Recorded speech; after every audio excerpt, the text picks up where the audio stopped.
righty. Happy Monday, everybody. Happy Monday.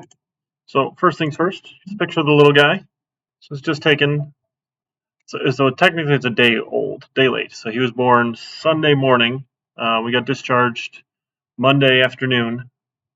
Sorry for missing you last week, but hanging out with the little guy. So this is Jasper. He's my 7th. And he's having a lot of fun.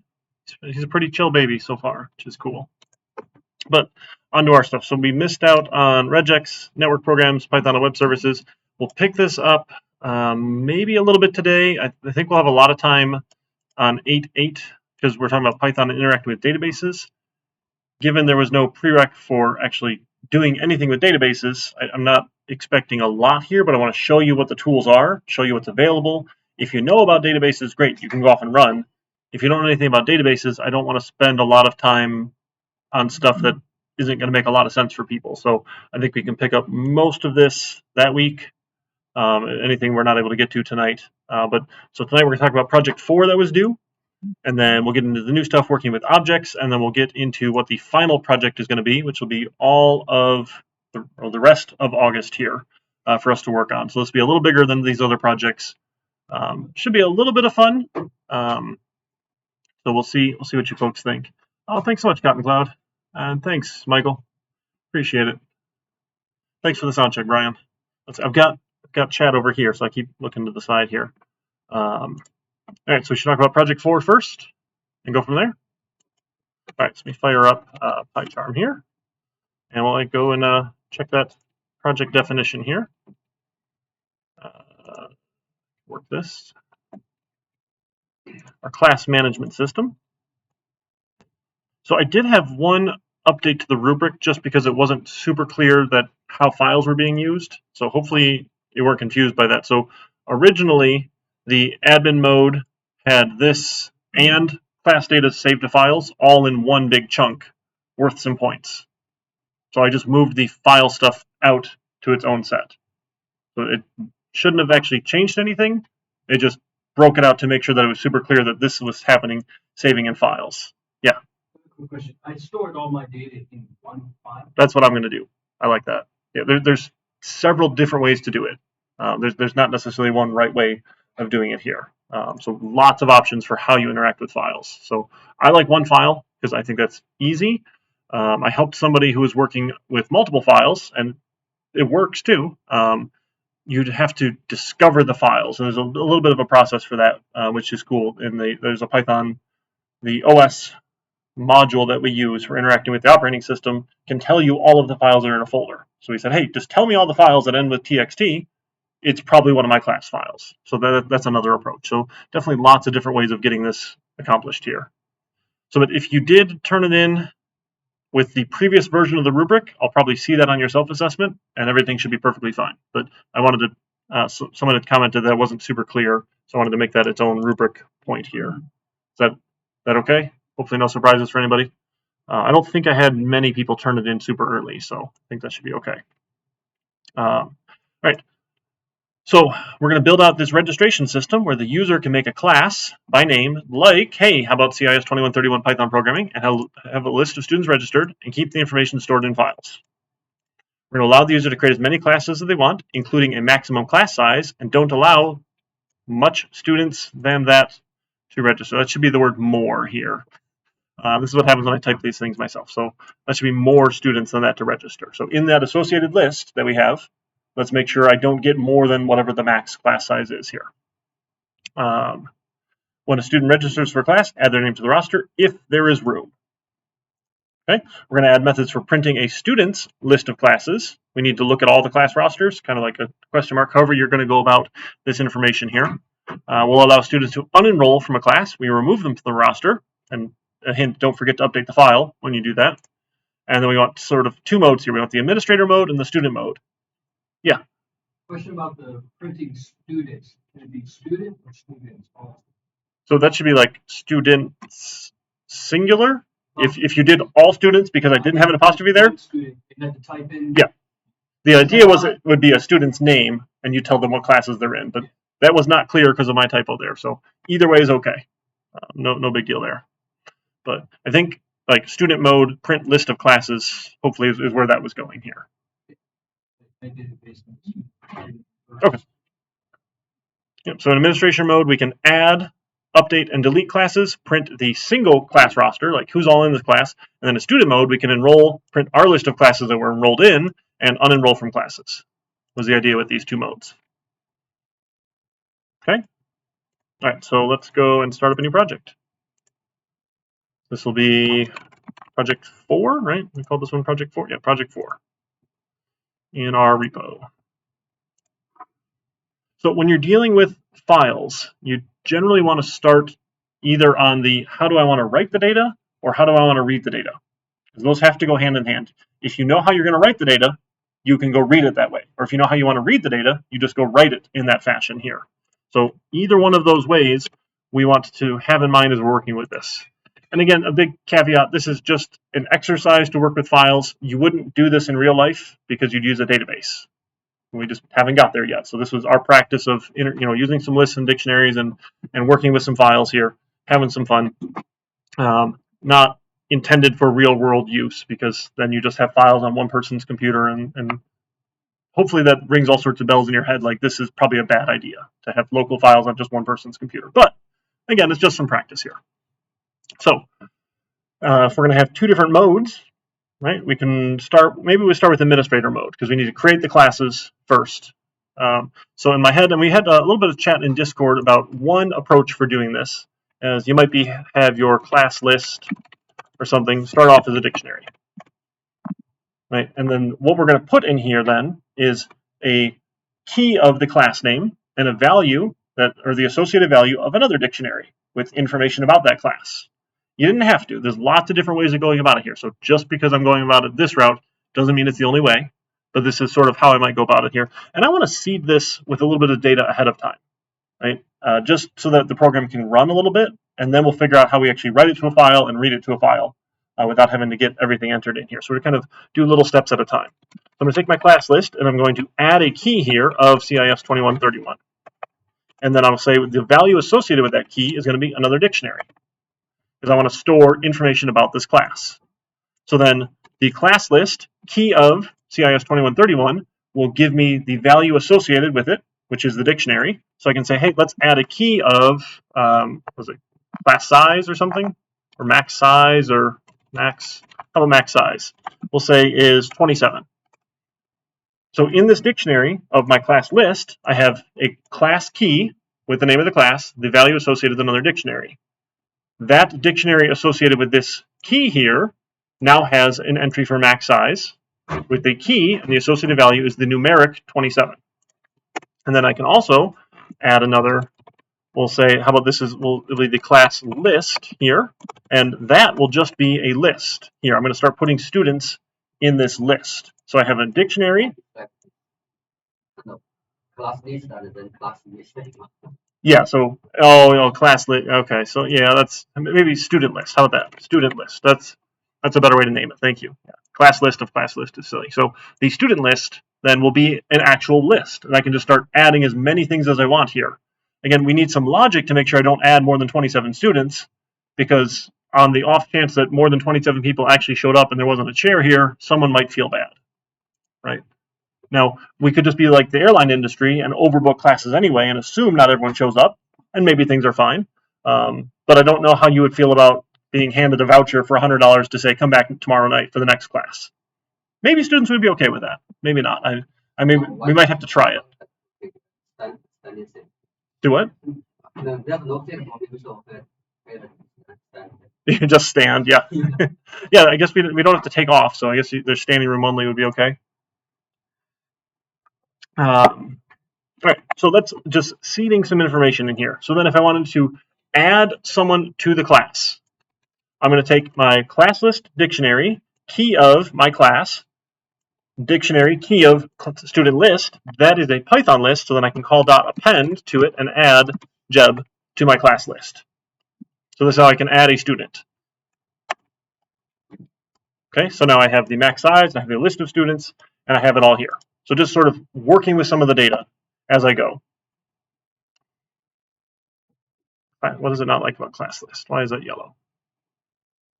Dictionary can be written. That's fine. It's a little like if we know what data we're putting in it, you can put it in right away. That's okay. We'll start it empty. This is just sort of us thinking about our data here as we go. So then if I want a way to be able to add a class, or what do we need? Add, update, delete, or print the class roster. Okay, so I guess we should ask them for a mode here then. So mode is going to be an input of, you want admin, a in mode, or student mode. I don't know, all sorts of different ways of doing prompts. So this is like probably an A or an S is what I'd be getting here.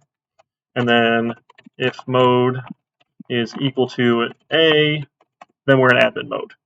Sure, why not? Or something like this here. And we could just keep on looping as long as we want to go here. So maybe we'll have, I don't know, more actions is Y, and while more actions is equal to a Y, we'll just do all of this over and over and over. And then eventually, at the end of all of this, we need to ask them if they have more actions. More actions is an input of do you to more actions or something. And Y / no here. Figure out what's going on, and maybe lowercase that, right? Because we're going to compare it to the lowercase y. So maybe lowercase that input as we go, and probably lowercase this input as well. Sure. So we can just keep our loop going here. So if it's an A here for admin mode, then we can create a class, update a class, delete a class, or print a class roster.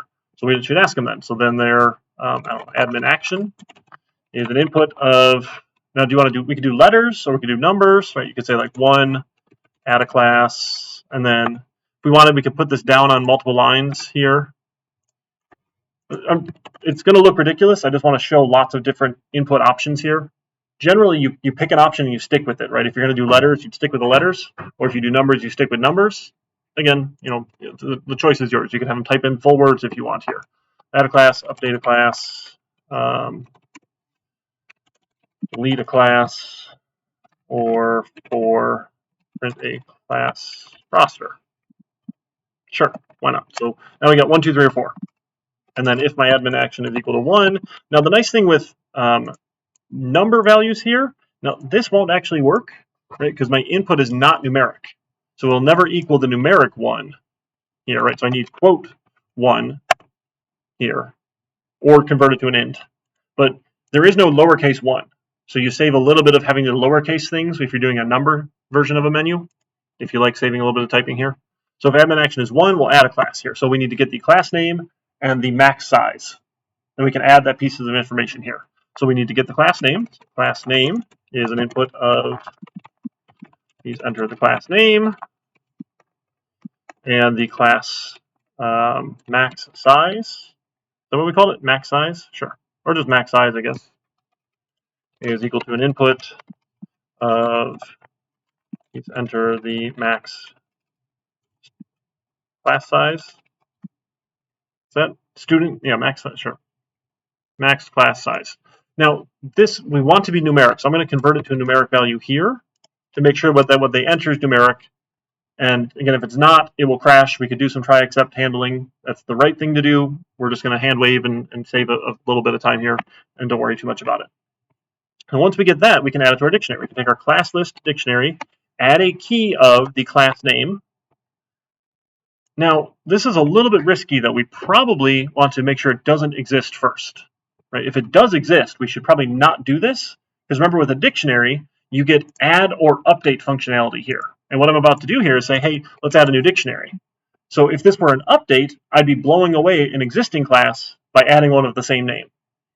If you didn't add any of this checks, that's okay. But users will do the funniest things here, so you should probably check. You can say, hey, if the class name is in my class list already, and remember, the in operator is only going to check keys for us here. We could print that class already exists, please update. And then probably if we wanted, we could use one of those fun keywords like continue. We'll go back up to the loop header. We could do that, or we could break. Break, we don't want to end the loop, so continue is probably better here for this option. Right, and just say, hey, this will just take us back up to more actions? Do you want admin mode or student mode? Right, that's probably fine here. And then if it's not, then we don't really need an else because continue will end the code. Right, it will jump back up. It's not going to keep going on. So otherwise, we'll add that class name as a key with a value associated of another dictionary. And then in that dictionary, we need max size and student list. So let me just go copy these here real quick. So it'll be class name here of max size will be the max size. And then the student list will be empty because it's a brand new class. So we've gone and added a new class with the max size and an empty student list. Cool, we've added that one. So that is adding a class. And then else if the admin action is equal to a 2 here. So 2, we said let's update a class. Now for update, we probably only want to change the max size. I didn't really think this one through or explain it a whole lot. It's probably the only update admin action we have. I guess technically you could remove a student from the admin side of like a registration system, but that's okay. So I put a function for like add. I put like a sub function to like add or remove a student. Oh, nice. Okay. Yeah. So it would be cool if we could add or remove a student from as an administrator side of a registration system, which is probably a good feature. Do you mind if I just do the max size, or do you want to do that too? Okay. We'll just take the. I put global max size.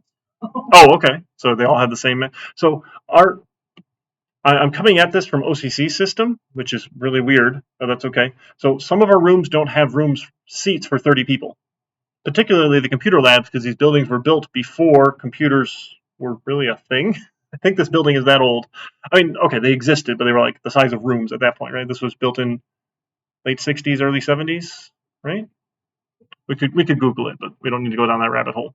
So some of our computer labs are small. This one seats 27, which is nice, but most classes are supposed to be 30 for lots of reasons. All right. I have a quick question. Yeah. So in mine, I use hard-coded indexes. Like I put a max size, set it 0, and then put description, and then student. Yeah. So you can use a text at the max size. So the reason we can do that is because we've done another dictionary. So it sounds like you associated a list and just had, hey, the first thing in here will be the max size, the second thing in here will be another something. So you're using dictionary inside a dictionary. Yeah. Yeah. So if you did a list inside of a dictionary, that's great. You say you just have to know, hey, the thing at this index represents this value. I like this better because I can see what it represents using these strings keys in my dictionary. They both work, right? I feel like this is just maybe slightly easier to look at and see what's happening without having to know, oh, you used index 3 meant this sort of thing here. Your way would actually take up less space, which is probably generally a nice thing. We're a little spoiled nowadays that computers have lots of memory, so we don't generally care too much about it. When you get to doing anything at scale, though, those little bits of savings are huge. And I feel a little bad for hand waving, but as we're just still learning things, we don't really care about optimizing. We just, if we get the job done, we get the job done. Once you have to do something at a million times scale, then you want to do it most efficiently because those little tiny savings really add up when you multiply anything by a million. So, okay, so if we're going to update then, how about we say, well, what class do you want to update? So we need to get the class name. Please enter a class name. And then again, probably get that class name. And now really, if it does not exist, the class is not in the system. Right? So if it's not in my class list, there's nothing to update. You can't do that. We bail. Okay? And then if it is, then we can go get this current value here. So maybe we can print out the, how about a formatted string, the current max class size is the class list of the class name, key of max size. Oh, this needs to be a double quoted, right? Is that going to work for me here? Double quoted. Yes, okay, that looks a little happier here. Is this amount. So my current max class size is, and then we could ask them, input the max size. Please enter, how about the new max class size? And then we can go and associate this value with the new max size. So we'll say this is what the current value is. Remember, the gets and sets look identical with the dictionary. It's a little, the syntax is a little funny if you've done it a lot. So dictionary, key of this, get the value associated. That's getting it for reading. And now on this side, I'm taking that value, ready to change the value that's been associated with the key of this, key of this. It's a little funky conceptually here. It's a lot of layers happening here. We just changed the max size. And then my admin action is equal to 3. Here, that was going to be delete here. So get the name of the class. If it's not there, it's not in the system. And then we just go delete it. So the syntax for deleting was a little bit funny here. Remember, class list didn't really have a there was no remove. You can pop an item off, works, or you also have the delete syntax, the del syntax. I think we looked at the del syntax before. I'm not a fan of that one. I think that pop one works on dictionary. Let's just double check. W3 schools, sure, why not? Yeah, pop small. Okay, so it will take that given key out, removes the item specified. Yeah, pop, awesome. So that'll take care of it for us. We'll take our. Yes, you can. So when you do it with a list, though, you're doing it by index, not by key. So with the dictionary, we're giving it a key to remove. With a list, you give it the index to remove. It's a little weird they use the same name for it, but sure, why not? Of class name. So we're going to pop out, we're going to remove that class here. Okay, and then elif my admin action is equal to a 4. We need the class name. If it's not in the list, tell them it's not there. This now I've copy pasted a bunch of times, and hopefully you're saying to yourself, hey, this should be a function. Yeah, we should definitely do that. So let's do that, right? So let's get the class name. Now the problem here, though, is that we can't really continue off of that not existing. So we need to change it a little bit here, but that's okay. We can do that. So we'll define a function for get class name here, and check if it's in the list. I don't know. Do we want to do all of that all at once? Check if in list. So if we do that, we need the class list to be provided. Right? We need to know what list we're checking to see if it's in here. Okay, so we can do that. So we can get the class name, and then if it's not in the class list, we don't really. We can print here. If that's what we really want to do, we could, but really what we want to do is return a value. So I guess check if it's in the list is not great here.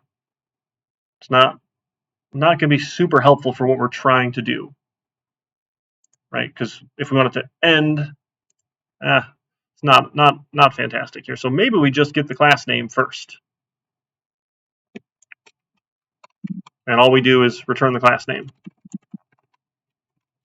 Now it hasn't really saved us a whole lot of time though, but that's okay. We can do that. So class name can be get class name, get class name, get class name, get class name, and then these ones here that are checked. So we have 3 that are checking if it's not in, and 1 that checks if it is in the list.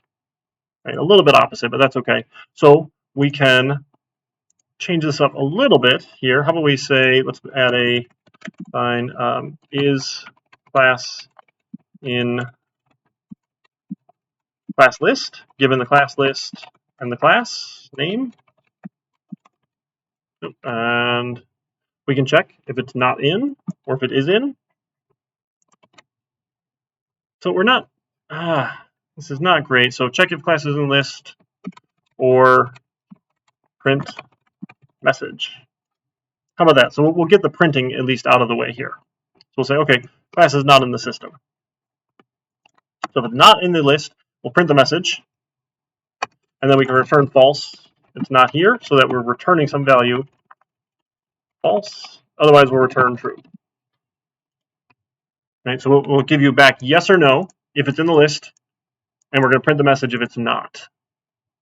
So still not super helpful here, but we can take this then and we can say is class in list or print message.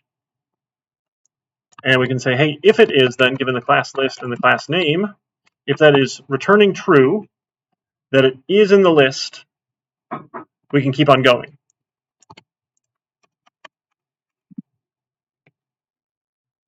So if it's not in the list, then none of this other code runs. We can sort of, we save a little bit here.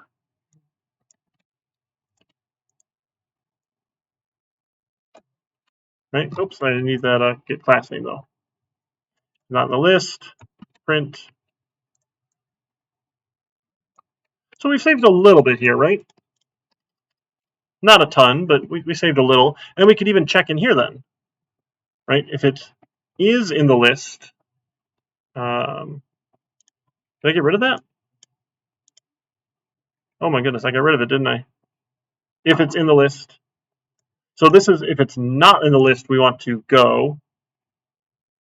Yeah, we don't, yeah, okay, so we don't want to do it in this first one here. So it says class name is not in the class list. We want to add it as a new one. Right. Otherwise, I guess this is ugly. All right, so the first one was backwards. That's okay. These other ones are, I think, a little bit nicer. So if it's in the list, great, we'll do the thing. If it's in the list, we'll do the thing. If it's in the list, let's do the thing. The first one was opposite. If it's not in the list, we can do our thing. So maybe that one doesn't need the function. And then we can say that class is already in the system. System, please update. Okay. Yeah. The function dictionary, DICT, is the same. It will create a dictionary. So you can use the DICT function to create a dictionary instead of using these curly braces. Yep, yeah, that will do the same thing. So this is relatively common if you're just making a new dictionary. The dict function can you can give it a couple other things as you're creating it. You can make it out of other things. Either's fine. Yep. All right. So we got all of our actions. So if it's in there, then we need to print the student list. So we can print my list of students enrolled in the class name here. They enrolled, I guess. And then it's a for student in. Now we need the list of students out of the dictionary, key of the name of the class, key of class list or student list. Right, so this is a little long here. So it'll be our class list, key of the class name, key of student list. The value associated with this is a list that we can then loop through and get each student out, and we can print the student. This will print each name in the list associated with the class list key in this dictionary. We can print out the students. Okay, all that's great. So it should work. We should be able to interact with this and do something. We're not writing it to a file yet. We still need to get it to write to a file so we can actually save. But let's go and see if it works. And I'm going to actually run it in debug mode here so we can look at that dictionary of dictionaries and kind of see that thing grow as we go, because debug mode is fantastic. So admin mode, let's, how about we update a class first? So this is CIS 2131. Current max class size is 27. What should the new max be? Let's make it 30. We can do standing room only. And we got to here. So no crashes yet. So my class list then, I can open up this dictionary and I'll see there's a key of CIS 2130. Sorry, it's a little small. This doesn't zoom well like all the other stuff does. The value associated, or inside of that, the value associated is another dictionary with keys for max size, value associated of 30, a key of student list with the value associated of a list. That list currently has one item, Jeb. That's the one in here. So that list is fine. So it's looking good so far. We'll continue here then. We'll go. So my console says, okay, do we have more actions? Yes, more actions. Admin mode. How about we add a class? So let's add CIS 2454. Enter the max class size, 30. Okay, we're back to, we paused at our breakpoint. I'll go back to the debugger and check this list out again. So I have a dictionary, the same keys here, and now a new key of 2454 with values associated for max size and 30, student list, and an empty list. Looking good so far. So add worked, update worked. We can try delete, and we can try print students. So let's go and how about we print students first. So yes, let's go to admin mode. Let's print the class roster for CIS 2131. We get Jeb. Great. Yes, let's keep on going. Continue on the debugger. Yes, let's go to admin mode. Let's delete a class, CIS 2454. Back in the debugger here. Now that CIS 2454 is gone in my list. So it looks good so far. So my options seem to be working. Now we need to figure out how do we get it to write the file. Okay, so if we want to figure out how we want to write it first or read it first, they both work out to be the same thing, right? Because we just need to know what the format's going to be. So if we take the class name, maybe, could be the first value, and then we could print the max class size, and we could print the list of students if we wanted. If we do that all on one line, we can take that single line and split it up and read it all. This is sort of, so like I'd expect like CIS 2131. Now the problem here is this already has a space here, so I can't just do spaces to separate these things. So I need to come up with some sort of character or a delimiter to separate these values here. And I'm awfully fond of the pipe character. That's the shift backslash, because they use this one in HL7 messages and healthcare, because basically no one ever uses the pipe character ever for anything. Like most of the time people don't even know that's on their keyboard. So I like this one. Comma separated values generally work, but if you have a comma somewhere that you don't expect, bad stuff happens. Like if I were to put a comma in a course title, like CIS 2131 comma Python programming, it's going to mess up my parsing if I say, hey, let's split on a comma. So I try and avoid commas as much as possible just because they make headaches for me. So I'm a fan of the pipe character. I also like the tilde character. That's the shift accent mark next to 1. Tilde is really fun as well. You rarely see this one here. And again, we're just coming up with something that'll work here. If you used comma, it's fine. I'm not going to like mark you down at all because I can throw a comma in a funny place and break it. That's not the goal here. But I like pipes. So we'll see, like I'd expect it to say CIS 2131 and then 30 for the max class size and then a pipe. Now we need a list of students. Okay, sure. So I can do Jeb. And then what if I have more students? Well, I could keep doing pipes here in between. And as I'm reading this line, I can take the line and I can split it. Remember, we looked briefly at that split function. There's a split and a join function. Split will break it into pieces. Join will put it back together. And I can just go through the rest of the parts that I have here. As many students as I have, I will just have in the list here. So that can work out relatively well, I think. So that's the format I want to go for. So when we're done with all of this, then we want to go and print the file. So to make a file open for writing, we need to go and open the file. So this is my student or class file. Sure, equals open. And we want what? This will be my class file.txt. Open with write mode. I'm going to open it for writing. No, just open. That's right. No colon. You can use the with is a fun option. I think he used that in the textbook online. Did he have the with operator? You say with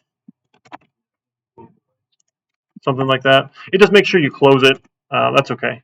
Generally, we're pretty good at closing. So when we're done, we'll call class file.close here. Just remember to do that in between. So if we open it for writing, now we're going to loop through for every key in the dictionary. So for class name in my class list here, this is the first key, right? I want to take my class file, and I want to print, write. I want to write the class name first. Okay, and then I want to write a pipe. The next thing I want to do is I want to write the max class size. So I'm going to take my class file and I'm going to write the class list, key of the class name, key of max size. That's the value associated with the key of max size for the key of class name. This will print the class size, and then another pipe. Then, again, for every student in the class here, why does that have a red line? That's weird. I don't know why. For every student in the class list, key of class name, key of student list, I want to write the student name and another pipe.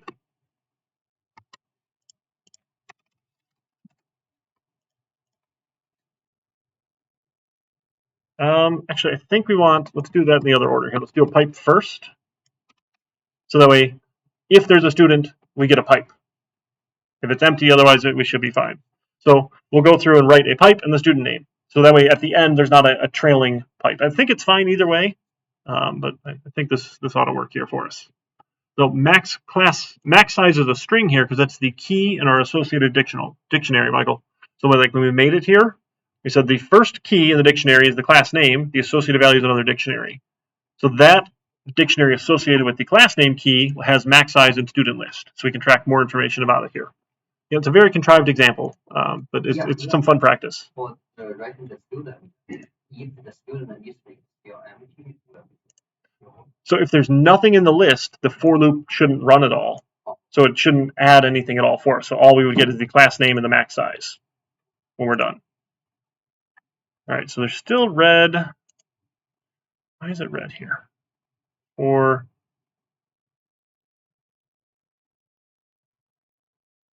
class list, yes. Why is it so confused? I don't know why it's so confused right now. I'm confused.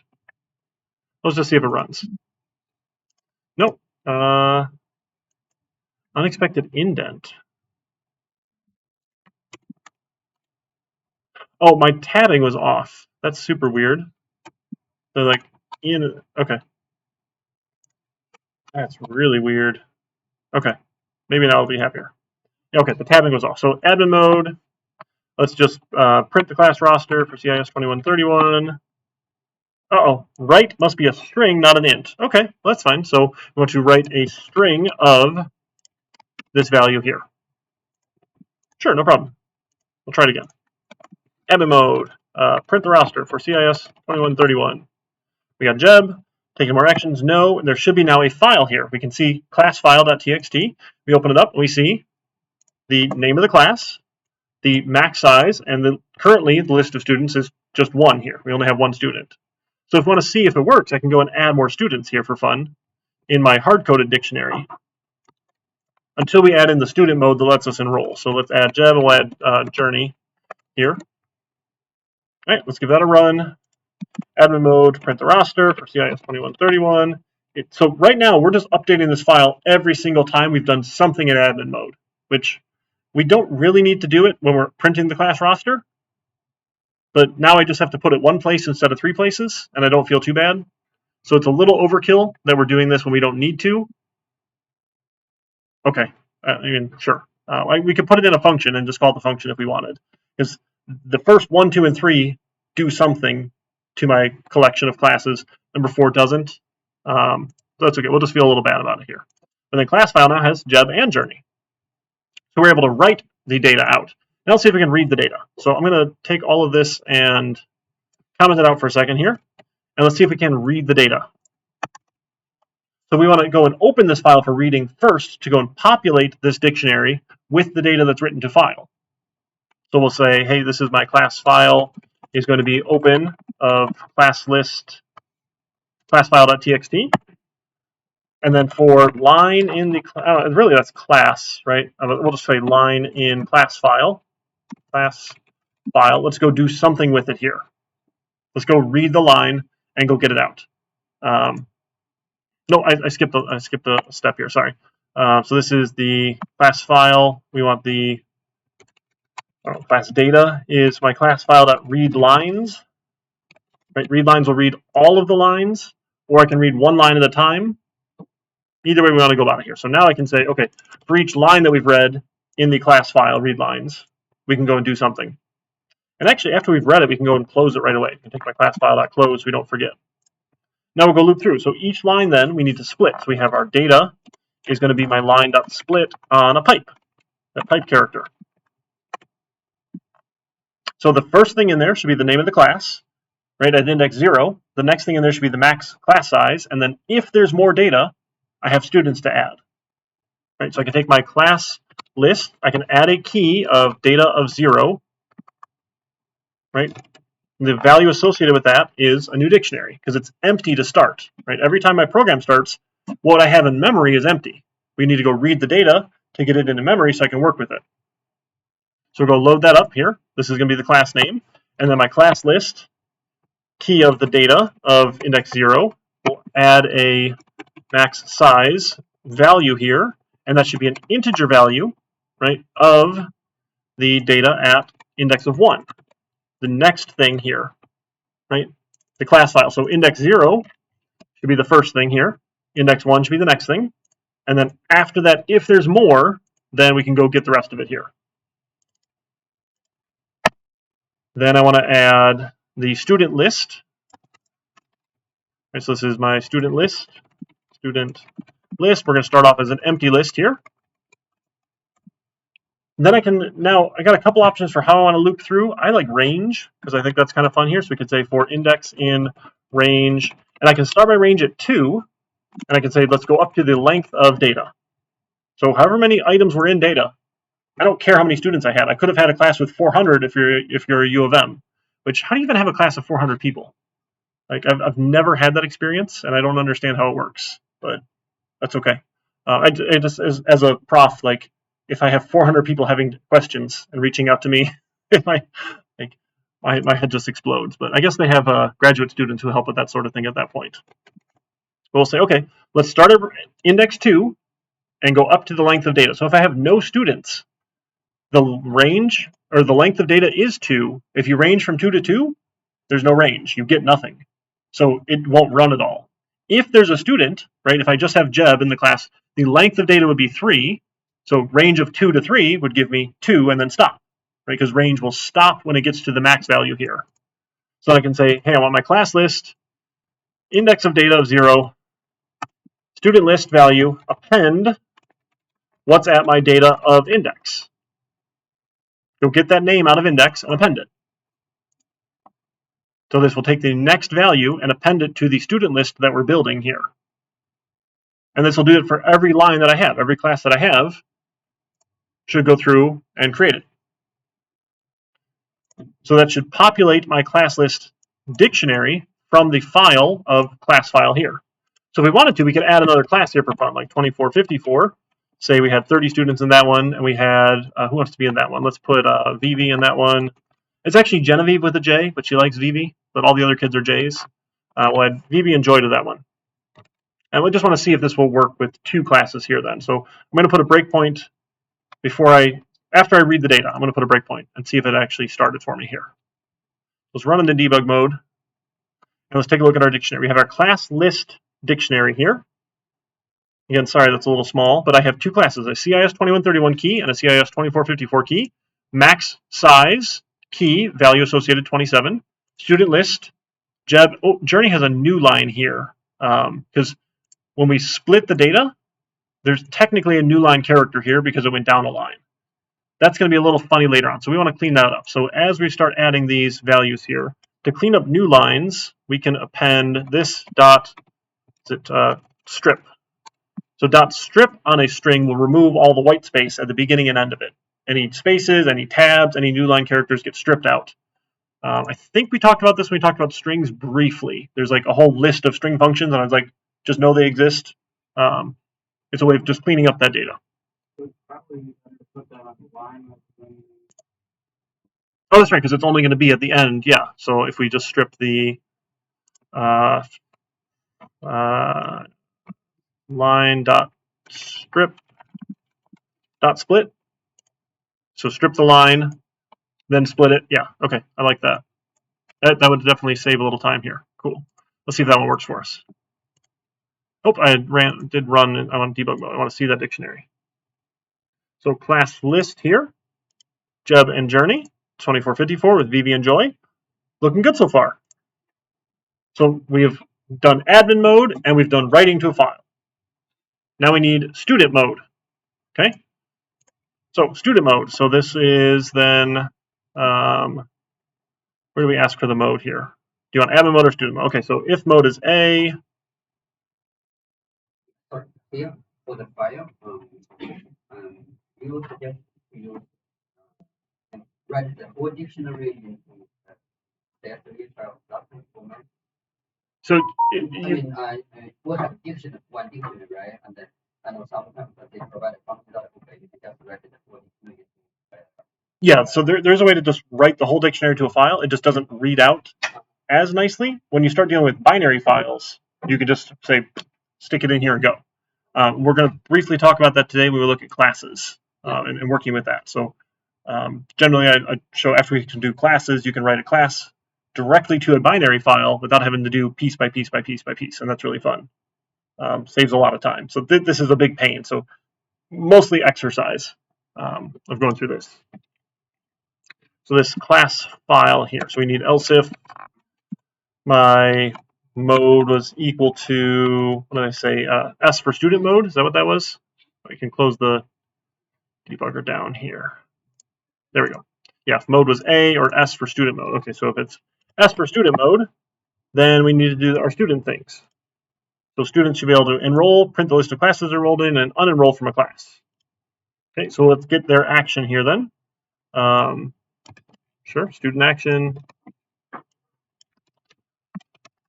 is, and would you want to use numbers again?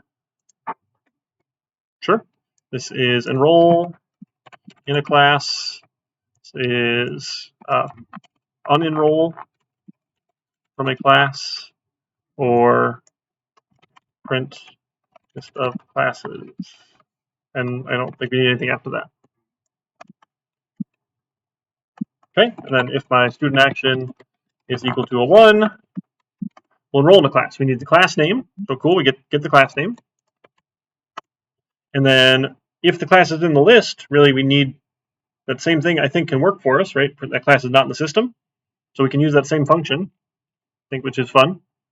But if it is, then we can go and add them to the list if there's enough room. So that's the next thing we need to check. So we need to get what the max size is and compare it to the length of students. So I'm going to get my class list. We'll say if the class list key of the class name, key of max size is less than the length of my class list, key of the class name, key of the student list,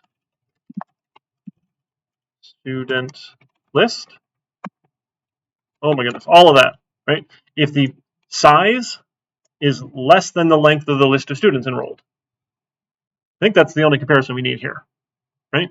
To see how many are in the list already. Great. And then we'll go add them.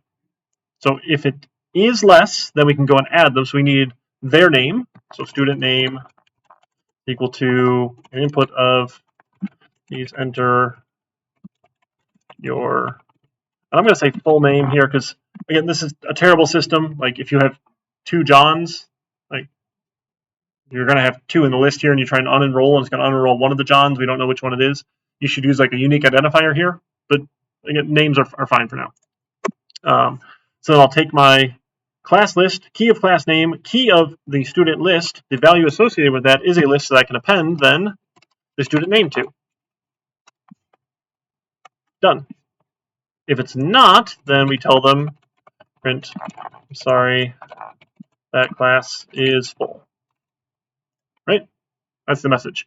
Apparently we have a waitlist system, which I'm super confused on how it all works, but that's okay.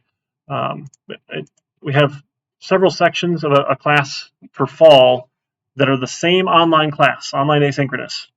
One of them has a wait list and another one has open seats. And I don't know why students are waitlisting for one class if there's an open seat in another, they're all online asynchronous. But I don't know. And the registration people told me they can't do anything about it. We have to contact the students and tell them, hey, you should go unenroll from this waitlist and enroll in this one, because our system doesn't have a nice admin function to say drag drop. And I don't know. Sure, that's what it is. So anyway, that's my fun thing. And I can't see the list, so I have to bother my dean to go look at the list because I don't know. Anyway, if I did this, it would not be with text files anyway. So, all right, so that was the easy one, right? Enrolling. The unenrolling is sort of the opposite then. If my student action is 2, again, get the class name. If it's in there, great. So if it's 2, get the class name. If it's a class we have listed, then we'll go and try and remove them from it. So we get their name here, and then we want to remove them from that class list here. So there's no checking for size here. We'll just say instead of append, we want to pop. We want remove. So pop will take an index on a list. Remove will take a value. So we can remove the student name. And they probably typed their name in right. Again, if you added some error checking, that's fantastic, above and beyond what we wanted, which is a good thing to do.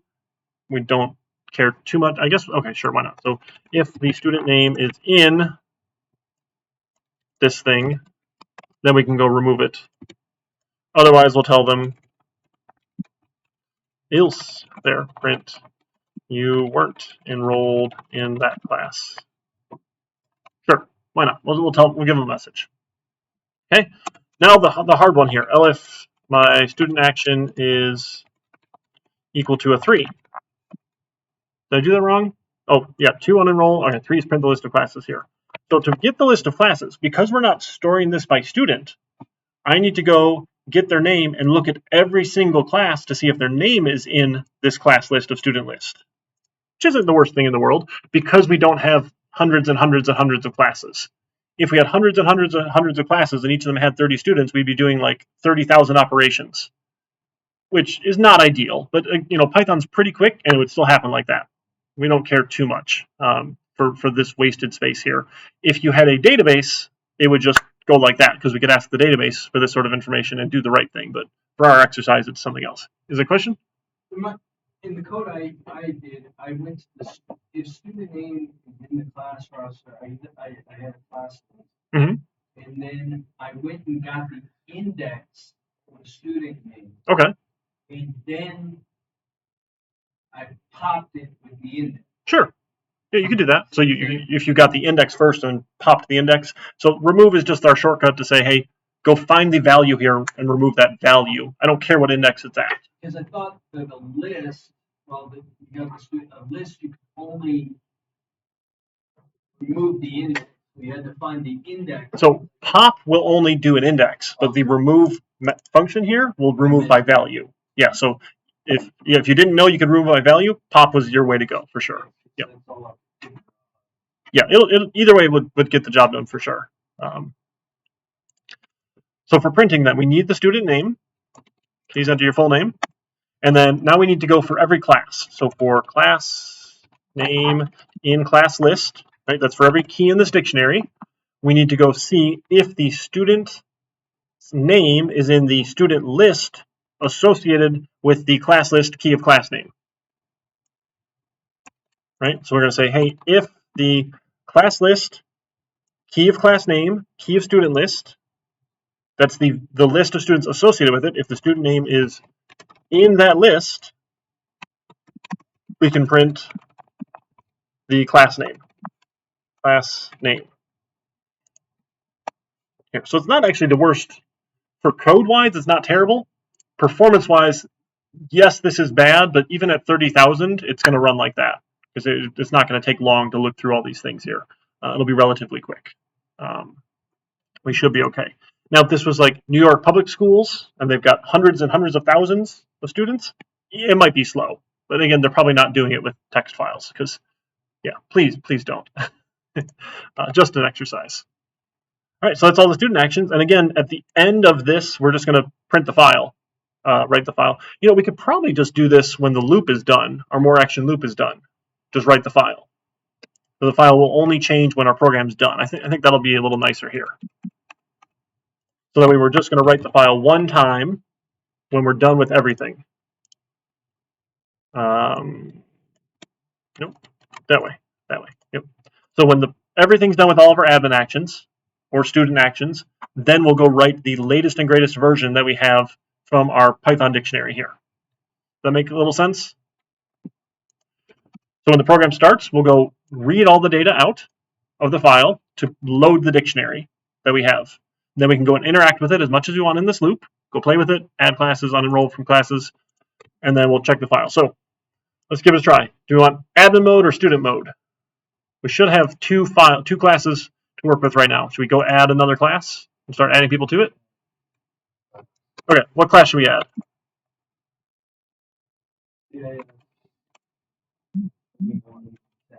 2110. Okay. 28. Okay, great. More actions, yes. Student mode, should we go enroll in that class? Let's go to student mode. Let's enroll in the class. So CIS 2110. Uh-oh. We did something wrong here. I was going to say enroll and then do a save. Yeah. Save the file. Well, what do we check wrong here? If the max size is less than the length, that shouldn't have been less than the length, right? If the size is less than, So if you're bigger than your max size, then you're gonna have the students. oh, yeah, okay, you're right. So this is backwards. So if the max size is greater than or equal to the length, no, hang on. I'm backwards here. Let me just change this around because this is confusing me. So if the current length is less than the max size, right? So if I currently have less students than the max size, I can go enroll. I think that was the problem. I think I had it backwards, right? Which could have worked. I just had to flip the symbol, but that was confusing me. Let's try it again. So admin mode, let's add a class CIS 2110 for 28 students. More actions, yes. Student mode, we're going to enroll in the class. CIS 2110. All right, here we go. Okay, enter your full name. John Doe. Okay, do we want to take more actions? Let's say no, and let's just see if our file now has. Uh-oh, we don't have any new lines. Oh, we broke it. So when we're done with each class, as we're printing here, we need to go and class file dot write the new line character, right? Because we have to manually add those ourselves here. Why is that red? That shouldn't be red. Is my tabbing's off again? What is wrong with my tabbing? So should the So saving be confused. automatic or should be, I need a menu on. Oh, okay, that's fun. I just have it when the last thing we do is save the file. So just if it's going to happen anyway, like maybe you screwed it up and you don't want to save your file. Maybe that's nice to have a oops, please stop. don't save my changes here. I got defeated by the boss, sort of thing. All right, let's try it. Shoot, nope, that's going to be bad here. Let me stop. So let's fix the class file here first, because I think it was fine this way. Go give it a run. All right, so student mode. Let's go see a class list for Jeb. All right, he's only in one class. So we enroll him in another. Let's go to student mode. Let's enroll in a class, CIS 2110. Let's put Jeb in there. More actions, yes. Let's go to student mode, and let's print our class list for Jeb. And now we get two classes. Look at that. So it seems to be working so far. And let's see if that stops. Check out our file here. And we get John Doe and Jeb. Awesome. How you folks feeling? So it was purely exercise here. I mean, there's a lot to it, lots of little pieces here just to practice with files, practice with the dictionaries, practice with lists. Again, not a great real world example. I apologize. Like things we do in the real world, done badly. So don't save things in text files. I mean, I guess we could like hook this up to the cloud and start saving this text file out to our OneDrive, and then everyone could access the same OneDrive file. That would never be bad. Okay. Anyway, that was fun. So it's 7 o'clock now. Are we good for a break? Well, then we'll start some new stuff, and then we'll do some new stuff, and then we'll take a break, and then we'll talk about the final project, and we'll get going on that. Are you going to save this to your? Yes. Let me go out to GitHub here. Thank you. And go commit and push this here. Definitely. Yeah. Project 4. I like the idea of dictionary inside. It's nice to have the names. So if you just have the list and know that, hey, index 0 is always my class size, index 1 is always this, it works exactly the same. It just, now I have the option to like use max size here instead of having to remember zeros or ones or something like that. But just a list would be more memory efficient. So, but, and again, doing it all this way is a little messy anyway, because we should just do it in the database. But that's part of the fun. All right, so I'm going to put some music back on, and then we will take a break for about 10 minutes or so.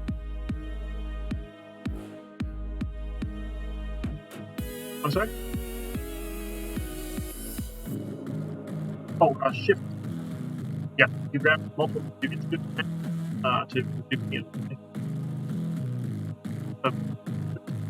10 minutes. All right, see you folks in a minute.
Alrighty.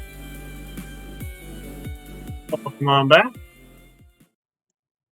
That'll fade. All right, so we're going to move on to the new stuff here. So let me start up a new project. And I can never remember how I do these. Let me check this out. Name them by week. Okay, so this is week. We at week 10. Is that where we're at?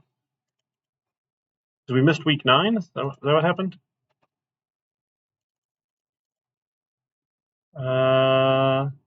No, this is 13. Oh, because we had the midterm review. Did I not do one for week 11?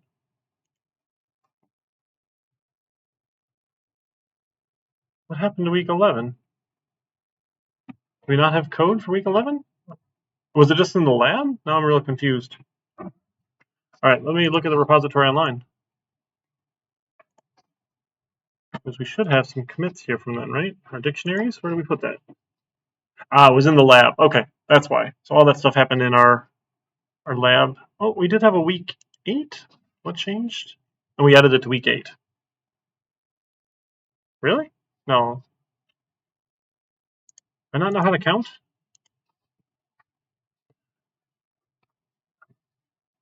Oh, I think I skipped these numbers here because we didn't actually have a week 4, right? So functions was week 4. Is that what it was? All right. Well, we're on week 9 then, I guess. Well, week 9. We'll say this is objects. I'll add in the name here because I think that'll be nice. All right.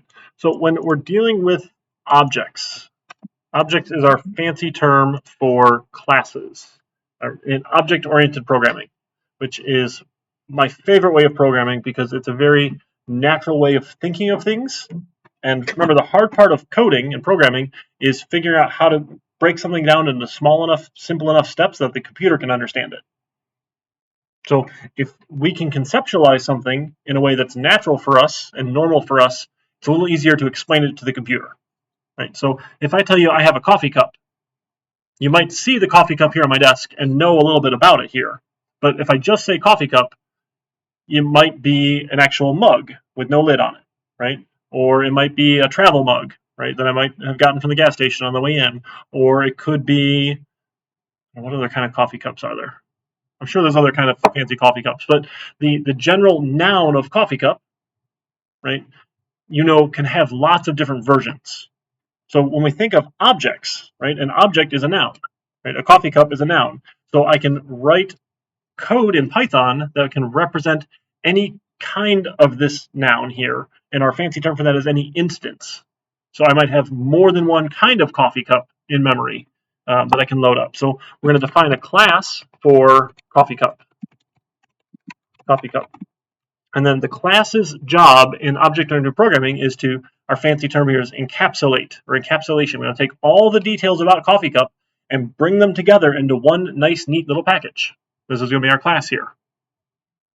Yeah, that is Woodcraft by Owen. This is from Boyd's Custom Fab. He's a great guy out of Texas, I think, as a former engineer who started a little hobby wood shop in his garage. So thanks for dropping by, my friend. So we need to have all of our details, all the attributes about a coffee cup in our class here. And then every time I have an instance of a coffee cup, I can set those attributes to be different. Because I could have 7 different coffee cups like I actually do in my office here, because I have a lot of my favorites. That's what I should have done on break, is gone and got those. But we can have different attributes. Same as like tree. Tree's a nice noun. There are maple trees and oak trees and pine trees and all sorts of different trees. The trees have different heights. They have different sizes, all sorts of different attributes. So when we think about objects or classes, we're thinking about what is the general definition here and what sort of attributes do they have? What list of attributes do they have? So we can start listing some of these out. So in Python, it's a little bit funny. We're going to put all of them in a special method called init first. So init is the constructor from other languages. So it's how you initialize or create one of these objects in memory here. So, and it gets this fun thing called self. So self is the current instance of this object. So if I say, hey, I have a coffee cup that's this one, and I have a coffee cup that's a silver one, and I have a coffee cup that's just my marathon mug, and I have a coffee cup that is JJ's mug, sure, I can have a bunch of different mugs in memory. Each of them will have their own attributes. So anything that's self dot is going to be an instance attribute. It will belong to this specific instance of coffee cup. So I might say color is something, I'm just going to say blank for now. The init's job, or the constructor's job, is to give values to all of its attributes. They don't have to be good values, but something as a default attribute. And then we'll have self.size in milliliters. Liters. Again, anytime you have a measurement, you should include what you're measuring with. So if you just say size, some people might give you inches, some people might give you ounces, some people might give you pounds. I don't know. Some people, I don't know what it is. So I'm being very specific. This is the number of milliliters here because the metric system is so much better. And then a self dot, and maybe this should be max size, right? How about the max size in milliliters? And then how about we have the current volume of contents, right? How much is currently in it? So my max size might be 250 milliliters. What's currently in it is nothing because I drank it all and I'm sad. Right? I would rather there be something in here, but it's empty now because we got past break. Volume. Come on, fix the spelling for me. Nope. Rename to. What was the suggestion? Volume. There's no N there. Oh my goodness. I'm looking at it all crazy. Like, okay, so current volume, max size, color. Sure. Are there other attributes that a mug might have, a generic mug? Right? If it has a lid or not. So self dot has lid. I don't know. We'll say is false to start. So I'm just giving it default values. We can go and change all these values later here. Okay.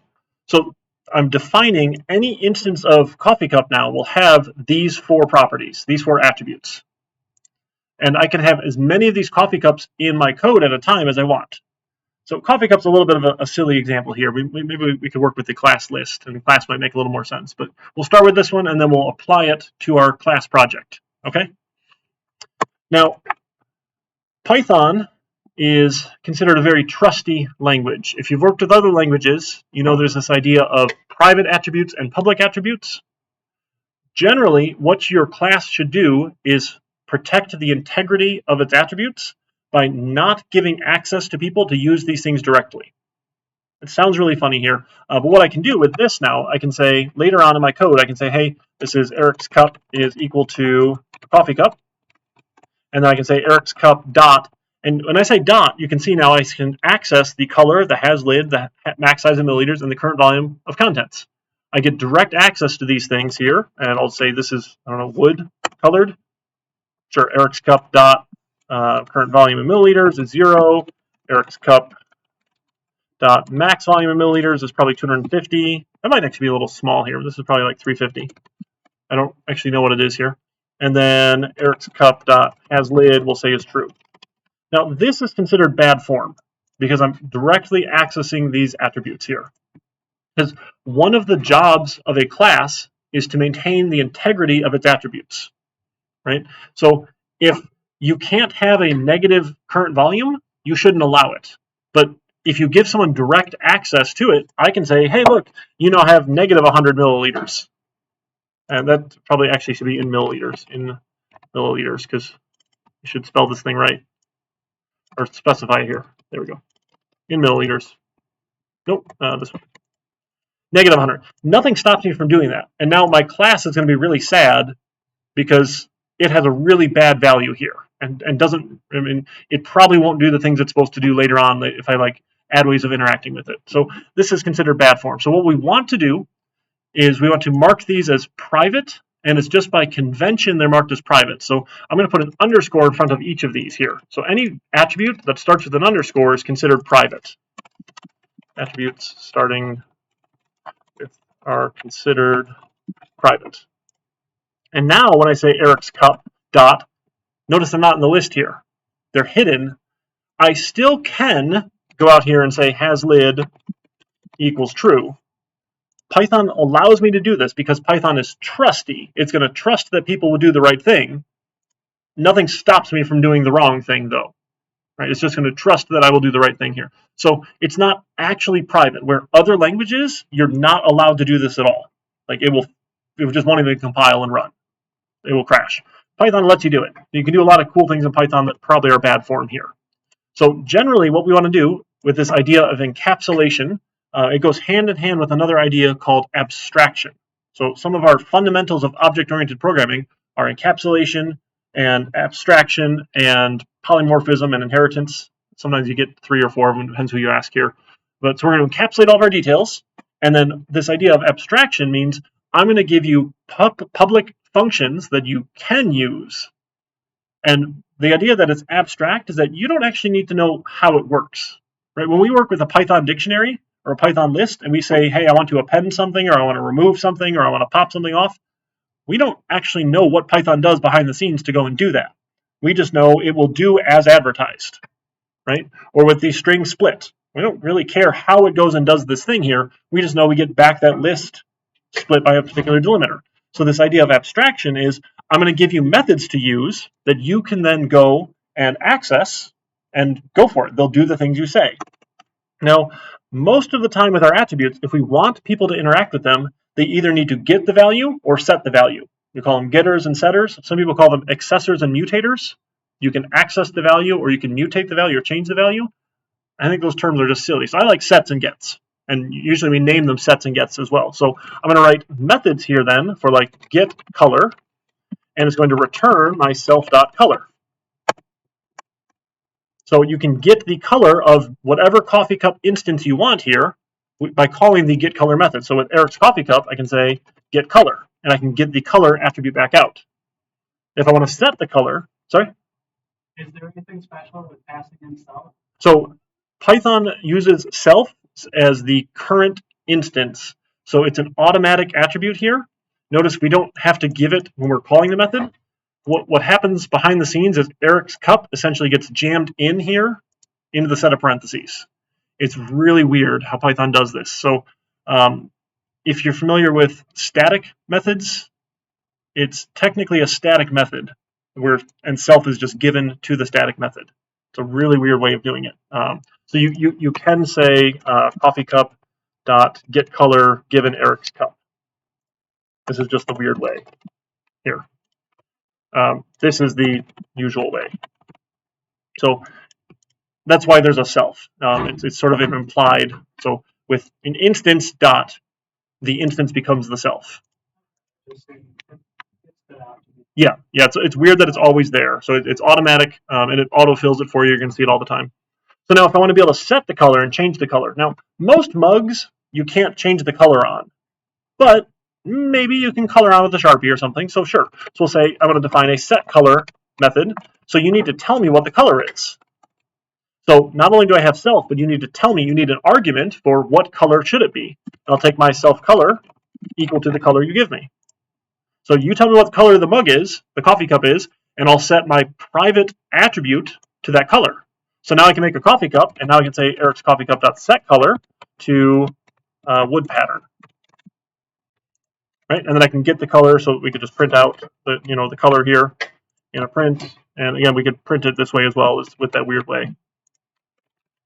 So if I give that a run, we should get my wood pattern, because that's the color that we set. Can you set like in regular routine?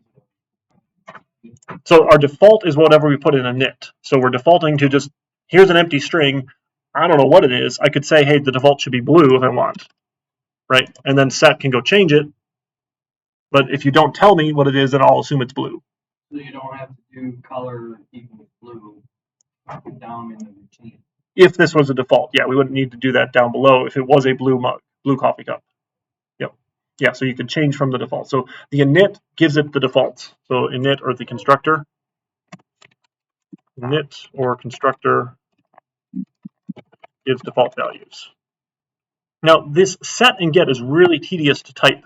So I want to generate some code here. PyCharm is fantastic about this. So I can generate, is it implement methods? Where is it? Where'd it go?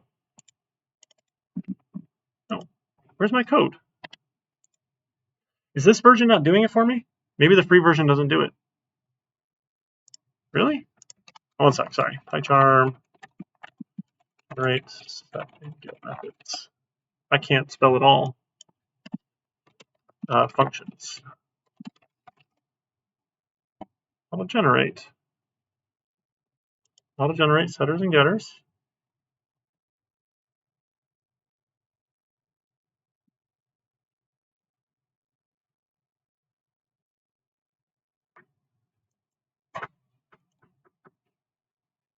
What is this? Oh my goodness.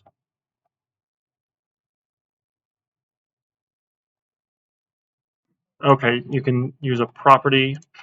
That's lame. Okay, sorry. Apparently that doesn't work. I am misremembering.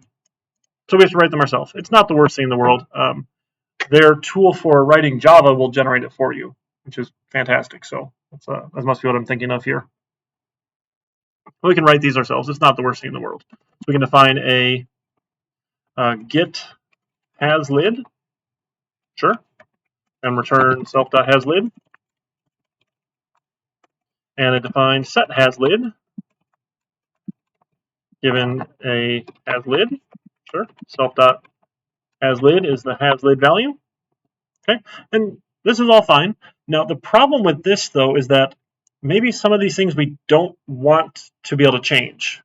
Right? Like once I have a coffee cup with a max size, it's probably pretty unlikely that max size is going to change, right? Unless you like physically cut it in half or something like that, which I guess you could.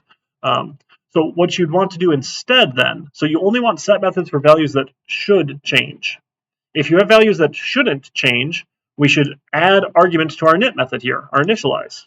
So if I want to know what the max size is and I never want to change it ever again, I just say, hey, when you make a coffee mug, you have to tell me what that max size is. That's fine.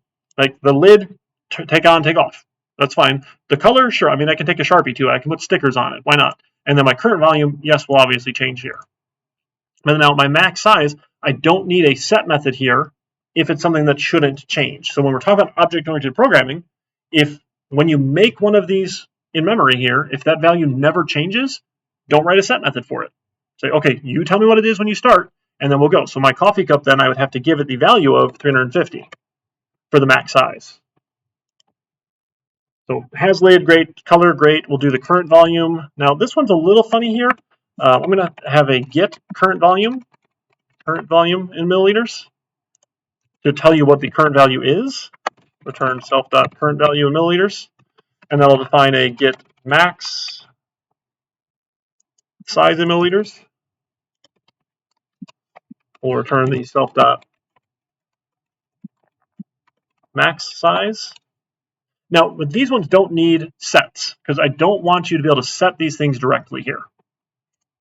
Now, we could do some checking if we wanted to, but again, not too concerned here. Maybe we'll let you do that with this. We'll add that set here. So we'll have a set current volume in milliliters. Why not? We'll have a set here. So given the current volume in milliliters. Now, we talked about protecting the integrity of our class here. Because you can't access current volume in milliliters directly, means you have to use my public functions here. So you get to interact with a public function that says it does something, but you don't need to know the details. What we get to do here now is protect the integrity of our class. We can say, hey, if that current volume of milliliters is less than 0, right, or that current volume of milliliters is greater than the max, self.max size in milliliters, if either one of those is true, right, this is no good. Can't do that. We can do some sort of instead. So I'm not going to accept that value. I'll just say, hey, my self.current is going to be 0. Right? Now, I'm sorry? Oh, how sad would that be? Yeah, you don't get any coffee. Now, what a lot of people tend to do here is they'll put print statements in their class. Right? We want to avoid that. So don't put print statements here. So one of the ideas with object-oriented programming and writing a class, just like with functions, we want our code to be reusable. If my Python class prints out a message that's important and it's used somewhere where someone's not going to see print statements at the console, like in a web application or something, or like just a program that runs automatically, it's going to get ignored. So the class shouldn't be printing things. The only place that should print things is whatever Python file you're running, because you'd expect it to print things here. So we haven't got to exceptions yet. I think do we get to that one? I don't. We did touch on exceptions? We haven't done like a whole chapter on them, or did we? Oh, I can't like search this whole book, did we? Exception. Where was it? Exceptions, iterations. Aha! Yes. Oh, we did. Okay. Wow. Way back in chapter 3. So this would be. So we did a try and a catch. So if we're writing a class here, the right way to set a message then is to raise an exception. So we'd raise a value error saying invalid volume.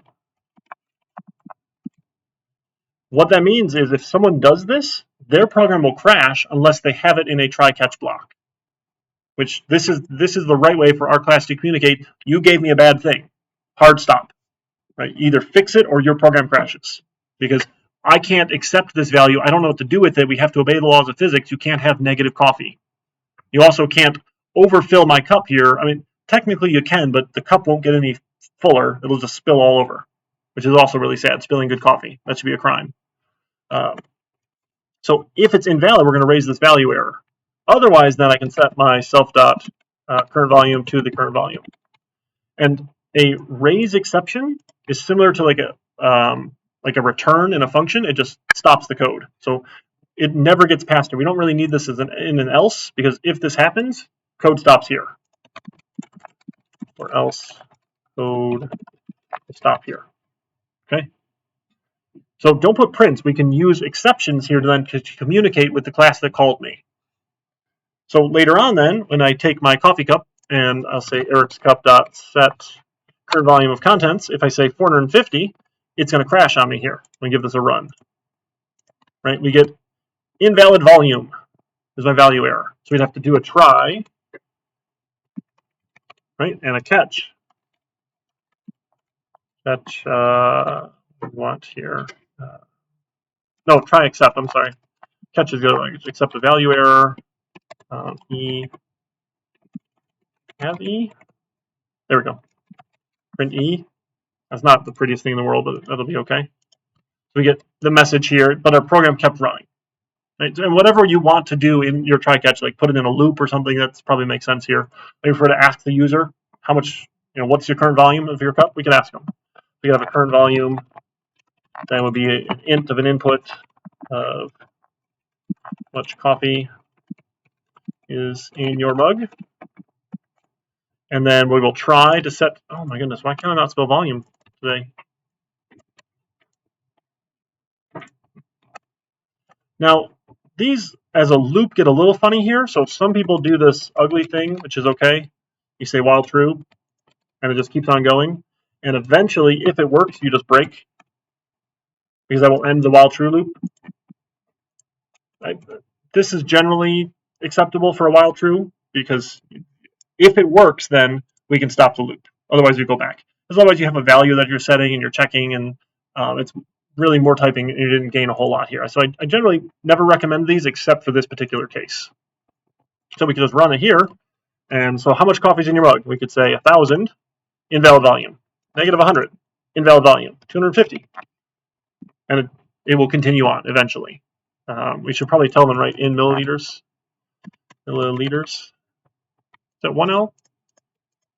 2 L's. It was 2 L's. Milliliters. Sure.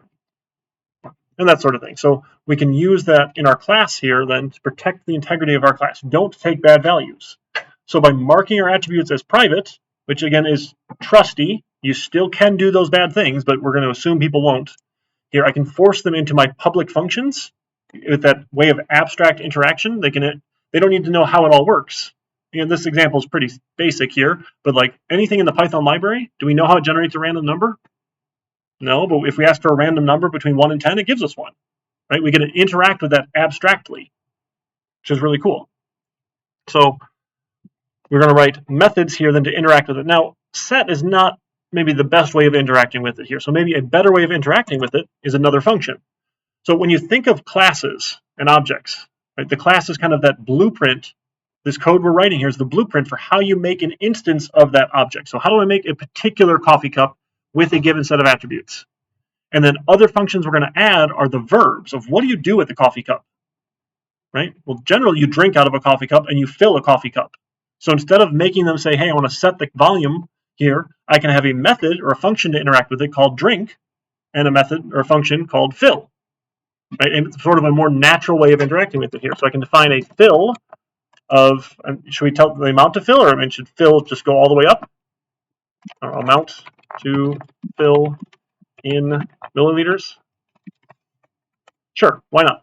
So fill then will take my self.current volume and add to it the amount to fill in milliliters.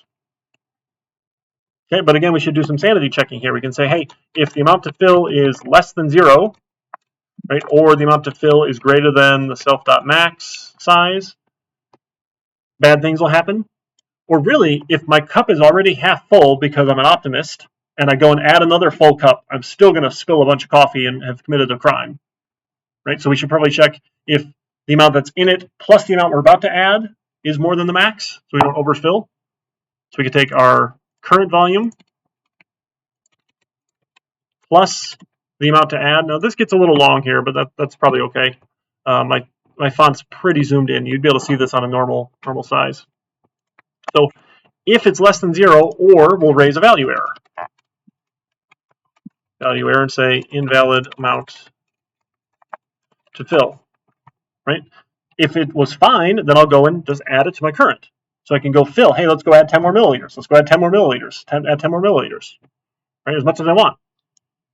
And we'll do the same idea with drink. So we'll define a drink here with an amount to drink in milliliters, here. Okay, and same idea here, but now we want to do the opposite. So if it is still less than 0, that's invalid. But if the amount to drink is greater than the current, it's no good. Self.current, right? You can't drink more than that's in it. If I want to drink 500 milliliters and I only have 300, I'm going to be thirsty still. I didn't get all 500 milliliters, so we're going to raise an error. Invalid amount to drink. Drink. Otherwise, we can go and subtract from our amount here the amount to drink. So now when I'm interacting with my coffee mug here, right, we can ask them how much is in it here, and then we can ask them how much do you want to drink, or how much do you want to fill, right? And we can put some sort of menu together, do those sorts of options, and we can drink or fill from the cup as we go. But that way I can have 4 different coffee cups on my desk here, right? So I can have, Eric's desk is a list here, and we'll say Eric's desk. We're going to append a coffee cup of size 350, and then we'll append a coffee cup of size 250, and we'll append a coffee cup of size 500. Right? I've got all sorts of different size coffee cups here. Control Alt. Oh, there we go. Control Alt for format. So I can have the whole list of my coffee cups on my desk here, and we can loop through them. So I can say for cup in Eric's desk here. Let's go say, let's print the Eric's the cup dot get current volume, right? And maybe the color. How about we'll do the color. So we'll do a little formatted string here of, I don't know, the cup dot get color mug has, and then the current volume of milliliters left. Sure. Right, so I can put all these objects then in a list and do something with them. And I'm like, hey, do you want to take a drink from it? Yes or no, and ask them how much, and sure, why not? Let's do that. And we'll say a drink is an input of you want to drink from it, y or no, y or n, and then if drink is equal to a y, probably again lowercase this, because why not? Then we'll take, how much is an int of an input. How many milliliters do you want to drink? Milliliters? Oh my goodness. Milliliters. Milliliters. Do you want to drink? And then I can take that cup and I can call drink how much? Sure. Again, this might crash on me, but we could do some handling there later or not, and just loop through. So give it a little run. Oops. Line 39, missing my colon here at the end of this. Is that what it? And over here. Okay, 2 lines missing the colons. Bummer. Give it a run. All right. How much coffee is in your mugs? Let's say 200, 300. Why not? All right. So now I have a blue mug has 0 left, right? Because when we made a new cup, its default color was blue, and there's nothing in it. Its default was 0. So no, we don't want to take a drink from it. The next blue mug has 0. No, don't drink from it. The next blue mug has 0. Well, all right, we probably need to go and do something with some of these mugs then as we go and add them. Right? So I could say, hey, let's take Eric's desk, index of 0, and how about we set the color then of that one to, oh, this will be the brown mug, and then Eric's desk, index of 1, we can set the color, say that one is the black mug, and we'll leave one as blue, and then Eric's desk of 0, let's fill with, I don't know, you want to do some random amount? Random randint, let's do 350? Sure, why not? We'll fill it up with some random numbers here, 1, 2, and 3, making sure we do less than the max here, right? So I have a brown mug, a black mug. The third one, index 2, should be defaulted to blue, so I don't need to change anything if it actually is a blue mug. We got some random amounts, and then maybe it'll look more interesting as we go around here. All right, so 200, sure, why not? Uh-oh. Missing one required positional argument, B. Fill. Missing B. What? Drink, fill. Oh, random rand int is missing the positional argument. Oh, from 1 to 350. All right, this rand int was missing, not my coffee cup method. All right, here we go. So the brown mug has 188 left. Probably should have said milliliters, but that's okay. Do you want to drink from it? Yes. Let's drink 100. Okay, the black mug has 187 left. So let's drink from it. Let's drink 100. The blue mug has 88 left. Yeah, let's drink from it. Let's drink 100. Oh, it crashes. Invalid amount to drink. Oops, we forgot to handle that. But the other one seemed to work. This make a little bit of sense for a class here? Should we go and try this with our project 4 and make a class instead of a bunch of dictionaries?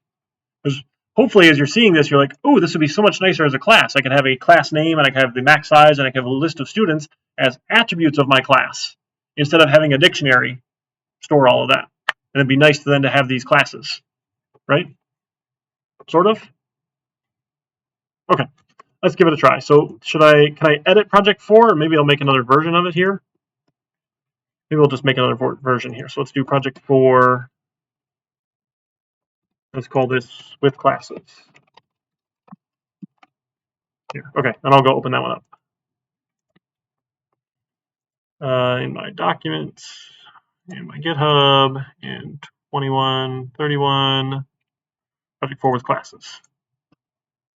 Excuse me. All right. So then instead of doing all of this other stuff here with dictionaries, let's go and change it. Let's have a class for, I guess we can't call it class. And notice class shows up as orange. It's a reserved word. Section. There we go, section. So things about a section. So in our init method here, what do we need to know about our section? Well, the section then has a name. So self name equals nothing to start, or maybe we can tell it a name here. Name. Sure. And then how about max size? We probably know those two things here. We'll set name to name, and then we'll set max size to the max size. And then we'll set a class list here to an empty Python list. So we need some get methods. We need a way to get the name, get the max size, and get the class list. So we'll define a get name method. Returns self name. Now the name of a class probably doesn't change, right? So I don't really need a set method for it. If you tell me it's 2131 Python programming, it probably won't change. Technically you can, but it takes a year-long process going through multiple committees to change a class name, which I'm now familiar with, unfortunately.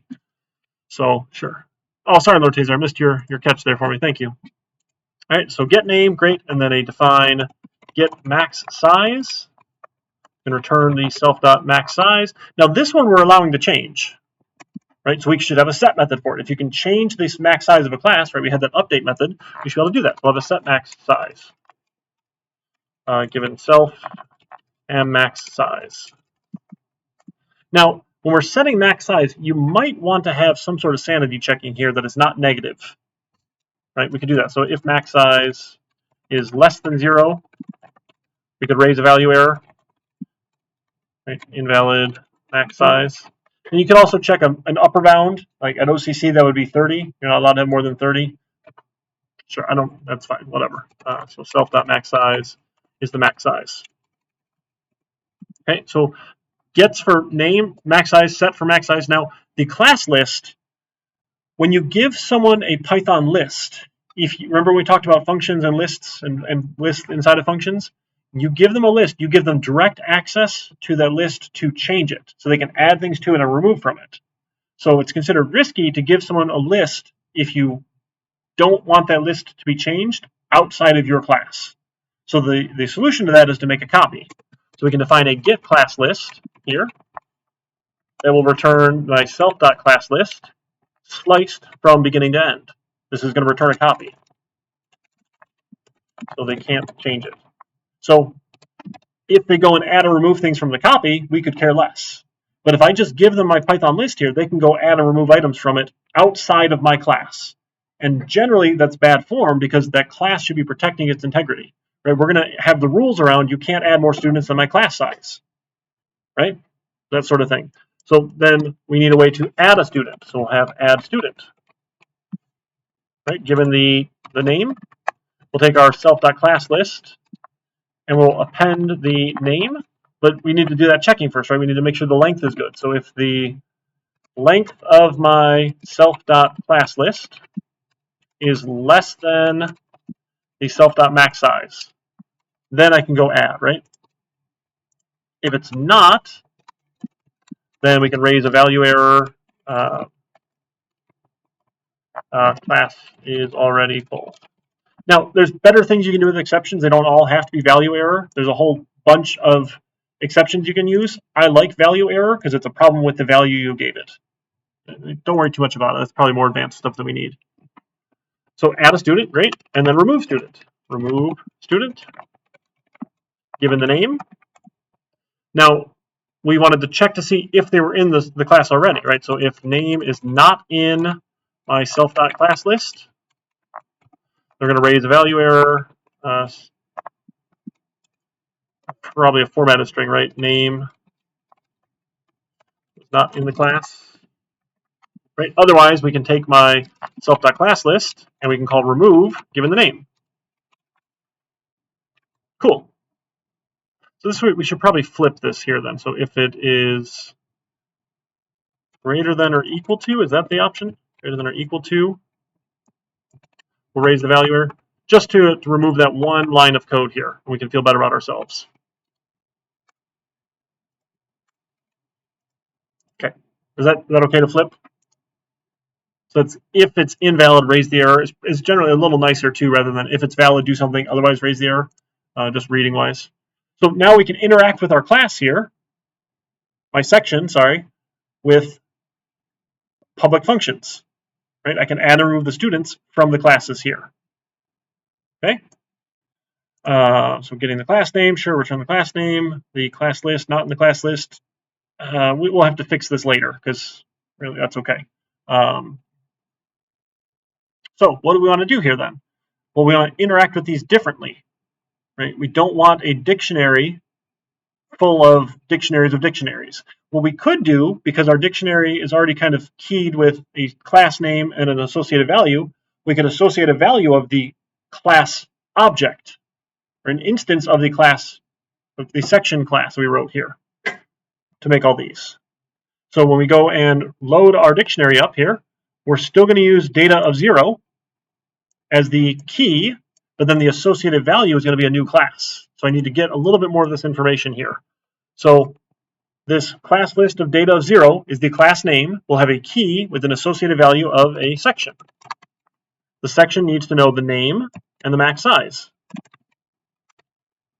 that as an int, right? So now we don't need these things here. But then we can still loop through. We can take my class here, and we can call add student given the data at that index. I'm going to interact with my section with the add student method. Okay, getting the class name, great. Still using keys and values here, but now instead of adding this list here, we just need to add a section given the class name and the max size. Right, for updating the class here then, we don't need this dictionary of dictionaries with this sort of thing. We can say, hey, give me the key, the value associated with this key,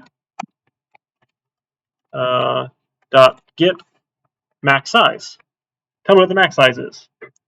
And then when we go and update it here, it's my class list of class name dot set max size given the max size. We can use that class there, that object. Still, we can just pop it off if we're removing it. Just remove that whole key here. It's fine. And then when we want a list of students here, we don't do this way. So the value associated with this is the class dot get class list will give me the list of students inside of it. And I can go through and interact with it that way. All right. And then for working with this sort of thing here. So our get the class list. Now we don't need to check here. We can do a try except. We can say, hey, try to go and add it. So the class list key of class name dot add student given the student name. Oh, we need the student name first, I guess. Given the student name. And if there's an exception, value error as E, we can print that value error because we're actually doing that already. We're already saying the class is full. Right? We're just trying to add it, and if it raises an exception, raises an error here, we'll give you the message. Otherwise, you were added. For student action F2 is unenroll. So same idea here. Get your student name, and then we'll just unenroll. I think again with the try except, right? We were going to say try except in our remove. Yeah, same thing here. So remove. So try except. Go copy this.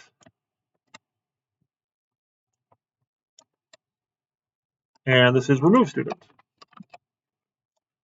Right? Cool. And then to get the names here now, it's not the value associated with student list. It's the get class list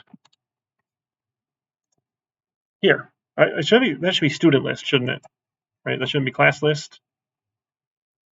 Yeah, get class list is wrong. So let me don't rename it yourself because then you have to rename it every single place. Right? Right click, go to the refactor rename. This is get student list. And hit refactor, and it's going to show you, hey, I want to go change it in all these places here. We can set do refactor. It'll do it for us. So it doesn't look a whole lot different because we still kind of kept the same dictionary. There's a way we could use the classes directly in a list and then just look for that class name. We'd have to rewrite a lot of other code, right? To just have a list of classes then instead of a dictionary with the name of the class and the value associated being the class object here, the instance of section. I feel like that's a little bit more rewriting we'd have to do because we'd want to have to go look for every one of these to see if the name matches, right? Rather than just check for that key. So we're storing a little bit of extra data here, but I'm not too concerned about it at the moment. I think we'll be okay. Right, so it's the list of classes here, and then when we are writing this out, so we're still going to write the class name.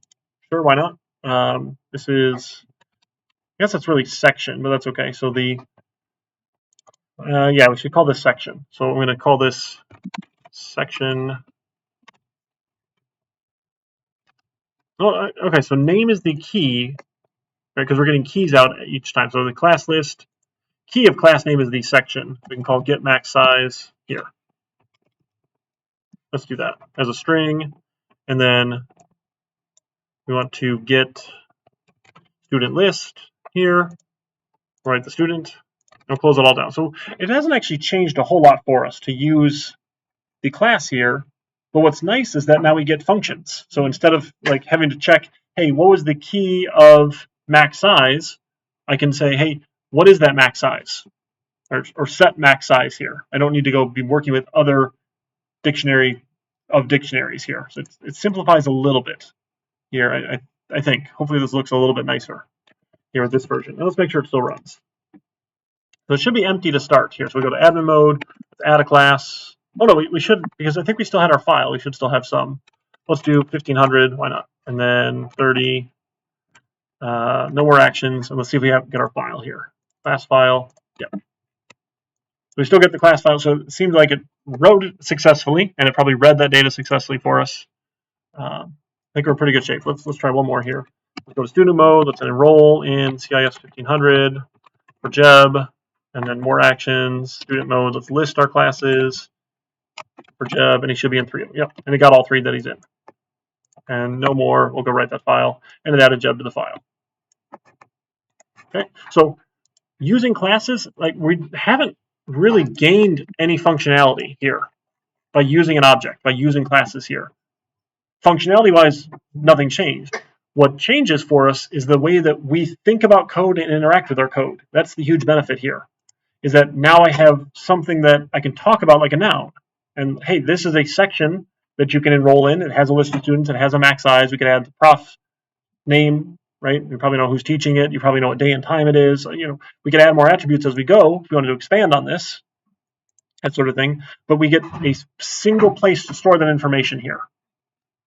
And then we get public functions with also can do the built-in sanity checking stuff for us, right? They can maintain that integrity of the class, making sure we're actually doing the right things, places. And this is how most of everything works, is with classes. Anytime we're using Python libraries, there's classes in that library that do these things for us, right? So we've been using some built-in functions behind the scenes. Sometimes it's just a list of functions, like random was just a bunch of functions. We didn't need to make a random interact with it. But like, when we opened a file, this kept something around. So if we actually run this in debug mode real quick, and let's just, sorry, step one more line here. This class file is a text IO wrapper.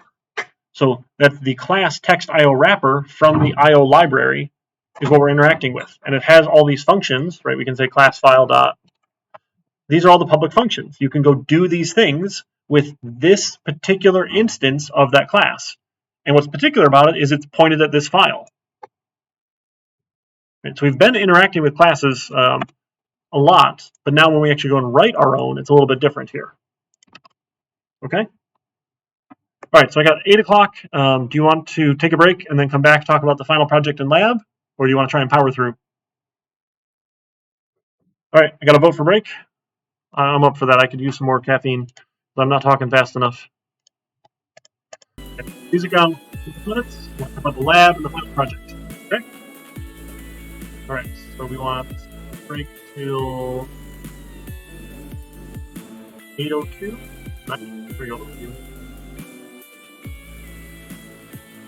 In a couple minutes, folks.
Alrighty, I think we're back.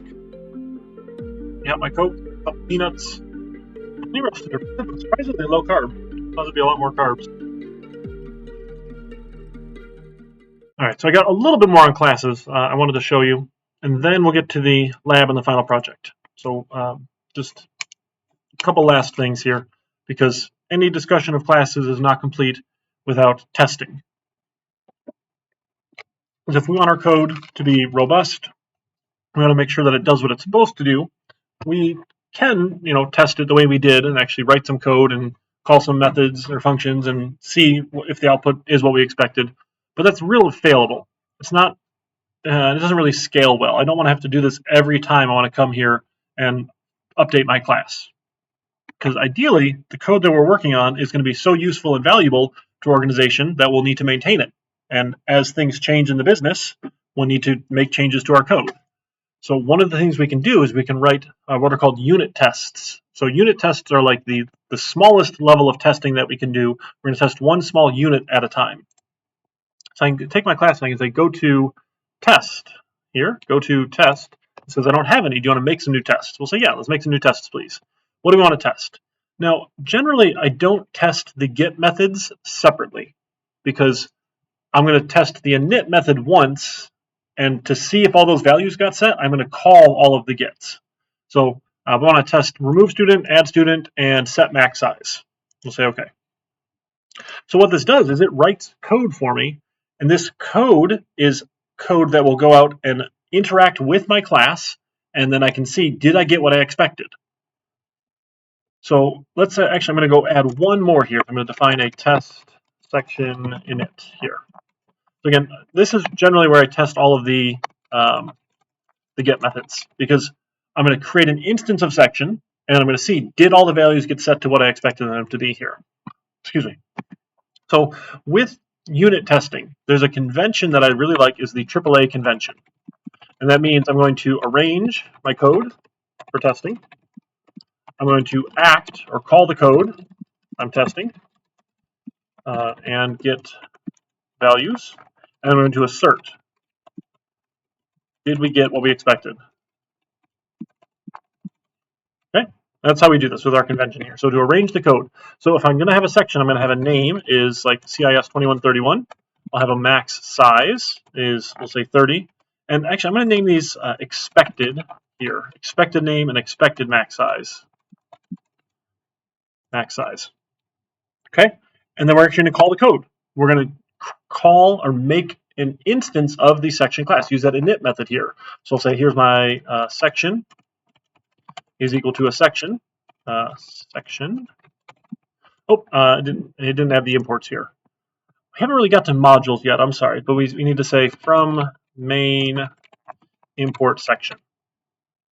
Don't worry too much about it, but it's the name of the file is over here. So from file name import class name. Right? Is that okay? So from main import section. Now I can say, hey, I want a section here given the expected name and the expected max size. And then I'm also going to get the values out. So I'm going to get the actual name, that is my section.get name. What name does my section class think it has? Right? And I'll have an actual max size is section.get max size. Now this is usually not very interesting with init methods, but it's good to test. If I give it a value, did I properly set it? Because a lot of times when you have a lot of different variables here, and you might have like 5, 6, 7 of these things you're passing, you might put them in the wrong order. Or if you're copy pasting things, it happens more often than I'd like to admit. I copy paste the wrong stuff. So it's still useful, even if it's not doing a whole lot here. Okay, so we'll get the actual name and we'll get the actual max size. Now the class list should be empty. I'm not too interested here, but this is my actual class list then, or student list, right? That was a student list. Should be my section.get student list here. And then assert. Did we get what we expected? We can say assert dot, or no, assert, is it assert equal? No, sorry, self.assert. There we go. Self.assert equal is generally the most common one we're going to use. So this saying, hey, is my expected name equal to my actual name? Do the two match? Because what I would have had to done before is print it out and look at it and say, oh, okay, hey, I typed in CIS 2131. Did it print out CIS 2131? And tell you what, I've mistakenly said, oh, that looks fine multiple times before because I'm a fallible human. So with my test code, it's going to say, does this value match this value in code here? And unless the computer screws up, it's going to tell me yes or no, we did it right. And we can say self.assert equal my expected max value and my actual max size here. And then this last one here, the student list should be empty. So I'm going to say self.assert, I'm going to say assert true here, that the length of my actual student list equals 0.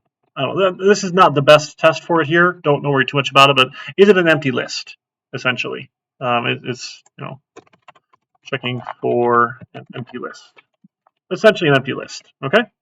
Then what I can do is I can run my code here, my test code, and I get this really cool test explorer view where I'm going to get green check marks or red X's. Excuse me. Let's see, thinking about it here. Oops, it's when you do this import here, when I said from main import section, it actually technically is running the code. So we've done a bad thing here. I have to go back and fix main here. So I really, okay, let's do all this. I'm just going to take this out and I'm going to put it in its own file here. So I'm going to add a new file. We haven't talked about modules yet, I'm sorry, but a new Python file. We'll call it section. And I'll put the section class there. And then in main, I can say from section import section. And I think that'll be okay. Then from section import section. Let's see if that, I think that'll still run, right? Okay. All right, so now when I test this, when I import it, there is no code that's going to run. There's another way to avoid doing that, but it's kind of messy. And generally, our classes should probably just be in their own file. You're not required in Python. Other languages make you do it, like Java. It's okay. So we're going to test section here. So now let me try it again. Let me run it. And here we go. So I get a red X. It failed.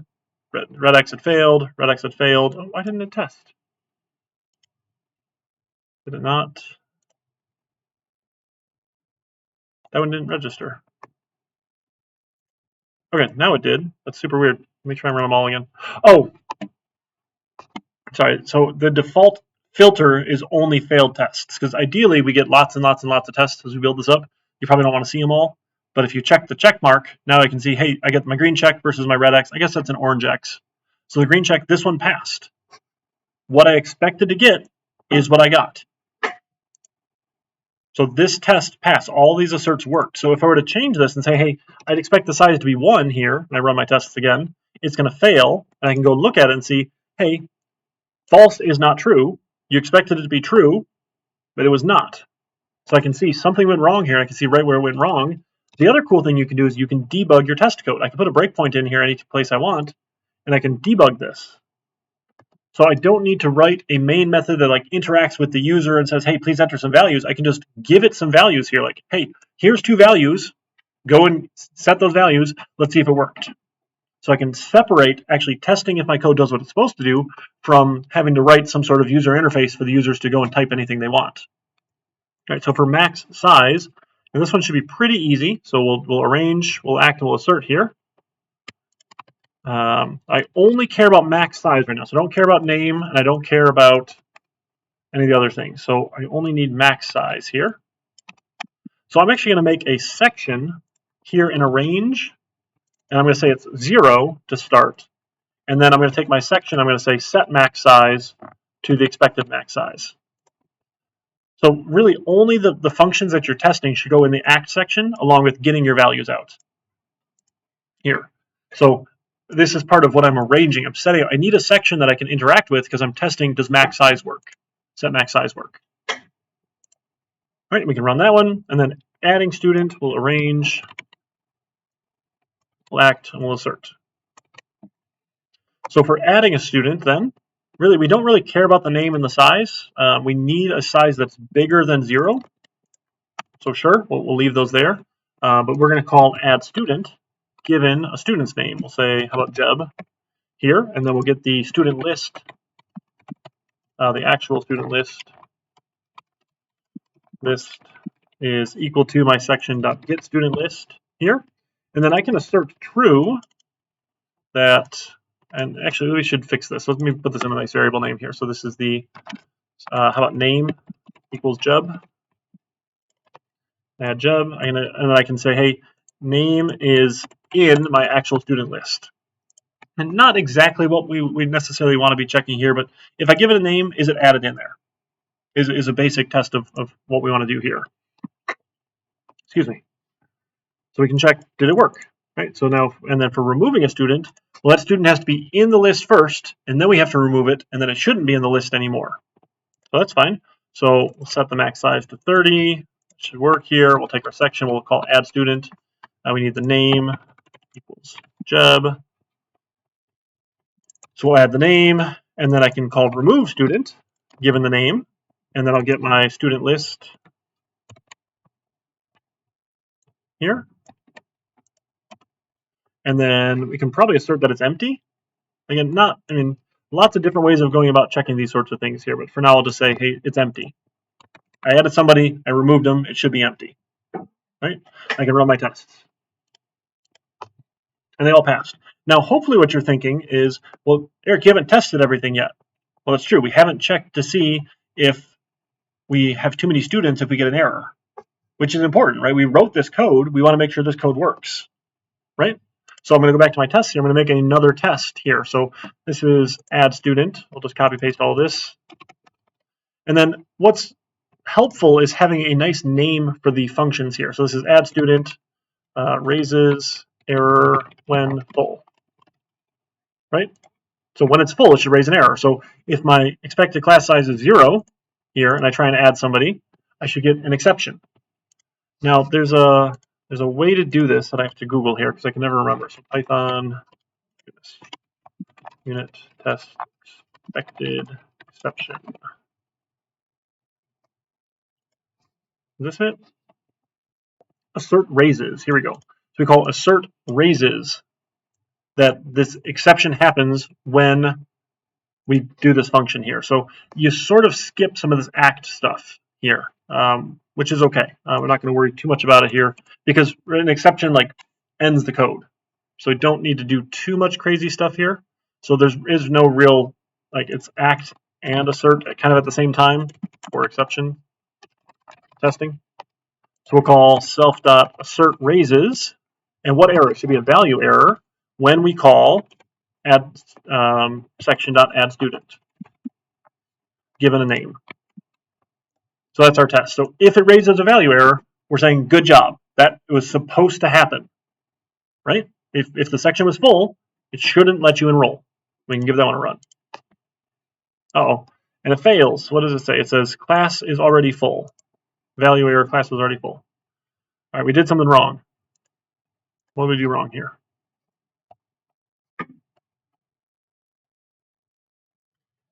This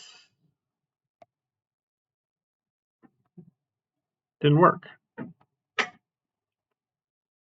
Huh. What did we do wrong here? Assert raises the exception. Oh, okay, so the arguments are a little different. That's super weird. I think we have to separate them out like that. Is that what we have to do? All right. Function takes arguments, pass them in like this.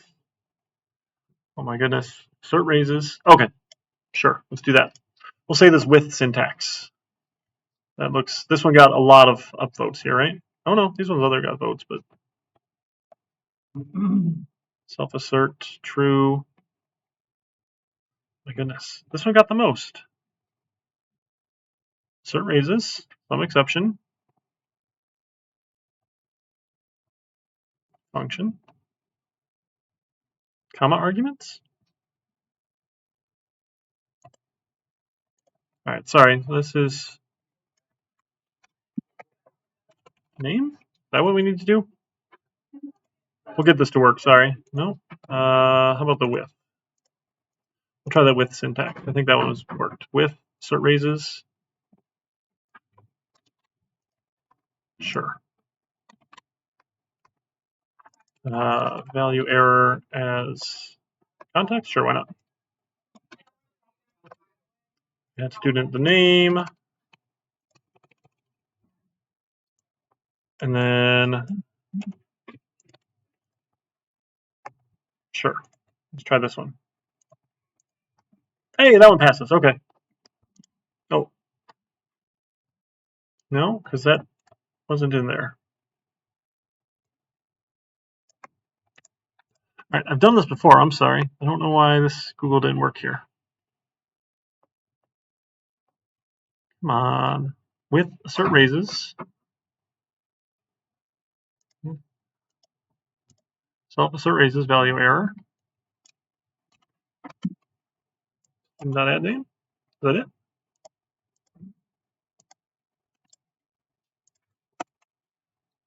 Okay. I think that works. So I think this syntax here, though, this with, seems to be working for us. We can put a breakpoint in. We'll make sure it does. So let's run it in debug mode. Sorry, that should work. Okay, section add. We're going to step into our code here. And now we're in our add student. So this self here is CIS 2131. Great. And then we're going to check, yep, class length of class list is greater than or equal to the max size because max size was 0. So we're about to raise that exception. We caught it with the with. Life is good. We can continue on. Okay, awesome. So I think we're okay there. And then same idea with remove. We want to, if we remove an invalid student, right, testing that, remove student that is not enrolled. Right, if we don't add them at all, we'll get that same error. So we want to do this same with raises a value error.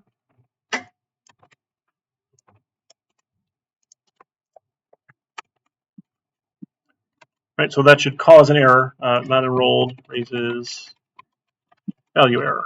Sure, why not? And make it a nice descriptive name. Let's see if that one runs. All right, and that one passes. So if I look at my code here, all of these lines are going to run. I guess I haven't done set max size yet as less than 0. I guess we could do set max size too. We're almost there. So this line of code has not ever been run in a test. So one of the things that you do with testing, they have this metric, a thing that you can measure called code coverage. It's how many lines of code are being run when the tests run. And a really nice goal is 100%, to get every single line of code at some point to run when you run a test. Sometimes that's really hard to get to, especially with older software and really complicated software and software with lots of interesting edge cases. It's difficult, and I admit it's not always feasible, and someone has to pay the bill eventually. And it does take time to write these tests. But generally, if someone's going to pay you to write code, that code should work, right? So if you want working code, I'm going to write some tests here. And that's always my argument. If people say, don't worry about writing the tests, like, well, do you want it to work or not? They're like, well, test it yourself. Well, this is what I'm doing. I'm making the computer do it for me because the computer's better at it than I am. That sort of thing. So getting some amount of unit tests is better than none, but getting to 100% can be difficult, but it's still worth doing. And I always argue any code worth writing is worth testing. Oh my goodness, my friends. Anthony Writes Code is joining the chat.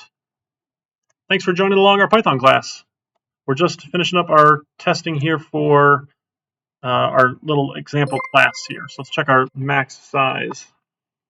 That's so cool. You have a Python emote? I love it. So set our max size. Where do we do that? Set max size. Okay. So let's copy paste this one here for a second.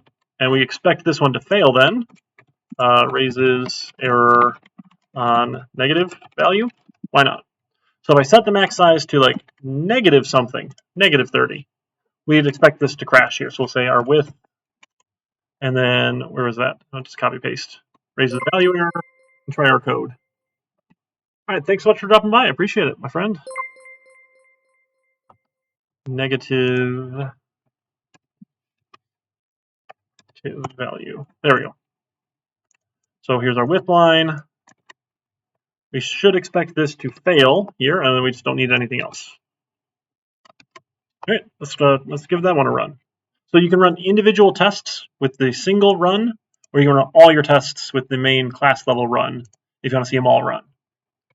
The other really cool thing you can do, again, we're only sort of using GitHub a little bit as a repository. One of the really nice things you can do is take this idea of continuous integration testing, where as code changes in GitHub, you can tell a tool, generally it's something you pay for, say, hey, when code changes, run every single test that's in my code base.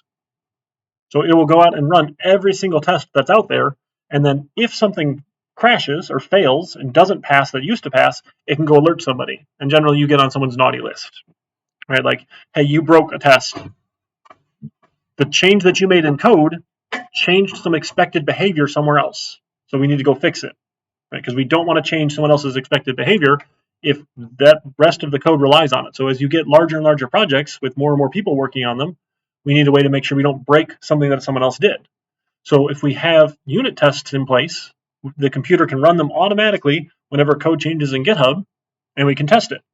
You can take that one step further. So organizations who are really good at this sort of thing will move beyond just continuous integration to continuous deployment. It's called a CI/CD pipeline. You have this idea that as code changes, the tests run. If all of my tests passed, I can take that code and push it out into production. So the really cool website Khan Academy has a great example of that. I got a couple buddies who work for Khan Academy now, that as they change their code, it will go out and update their website live. So their website changes dozens of times a day as developers are working on adding new features and testing things and whatever they need to do. It will continuously integrate and test their code, and if it works, just go out and deploy it. So it makes it super easy to have confidence that the change that you made probably didn't break anything. Now, it doesn't work for everyone's software, and we don't do that for cars, although Tesla sort of, they update a lot and push out features that are buggy, which is a little controversial because it's a large moving vehicle, but sure. So not every case it will work for, but if you can have some tests and you can automate running the tests, you're better than able to automate the next step of that process of getting some code out somewhere that you can do further testing on. Right, so unit tests are the small level. You can run integration tests where, hey, does my code work with other code bases? You can run a whole system test or end-to-end test, like actually putting all the pieces together in some sort of like a test environment, depending on how important your code is. If you work in healthcare, you generally don't update your production code right away. Generally update some sort of test system with fake data and make sure you don't kill people.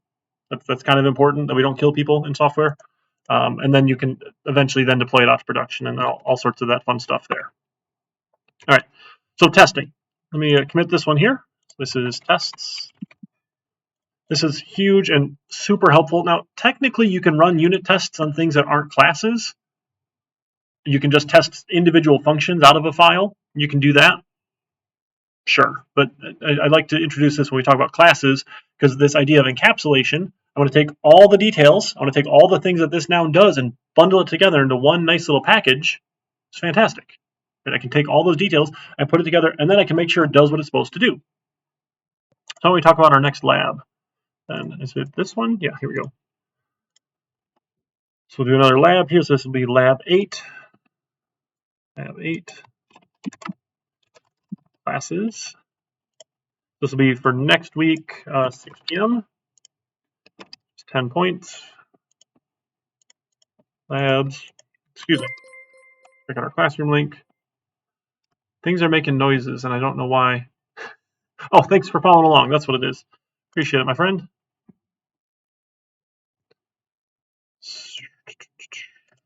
Do lab 8, CIS 2131, summer 2022, lab 8. We'll do my Python repo here. Python template, right? There we go. Python template.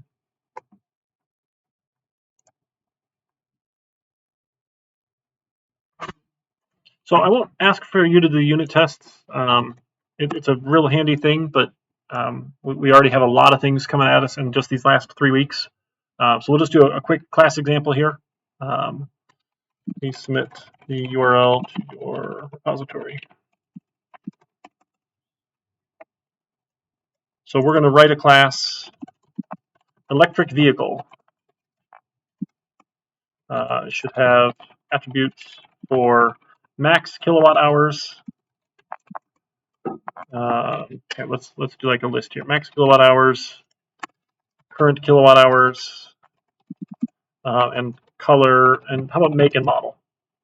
Right. So when you make, we'll be able to put these. So what company is it? Makes it? What model is this car? What color is it? And then how much is in the battery? And then along with we want a kilometers per kilowatt hour. Now I know this is an average, right? It's not always 2.3 kilometers per kilowatt hour that you're going to get. That's okay, right? We'll just pretend like it never changes here, and that'll be perfectly fine. Okay, so we're going to add get methods for all the attributes and add a charge method, which accepts a value for kilowatt hours to charge, and add a drive method, which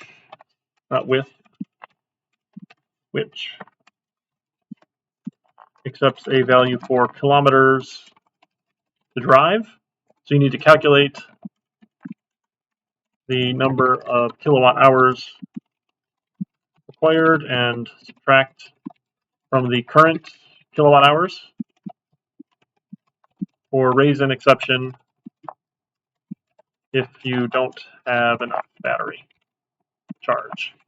Right, so if you have like 5 kilowatt hours left in your battery and you get 5 kilometers per kilowatt hour and you want to drive 100 kilometers, you're dead in the water. Right? We'll raise an exception, so you can't drive 100 kilometers. Game over. Right? You can do other sorts of things for charge. Again, if you can do it once, you can probably do it for the other one. So I don't want to pile you down with all sorts of different exceptions we need to do. So just on this one here. Right? So just on this last one here. Okay?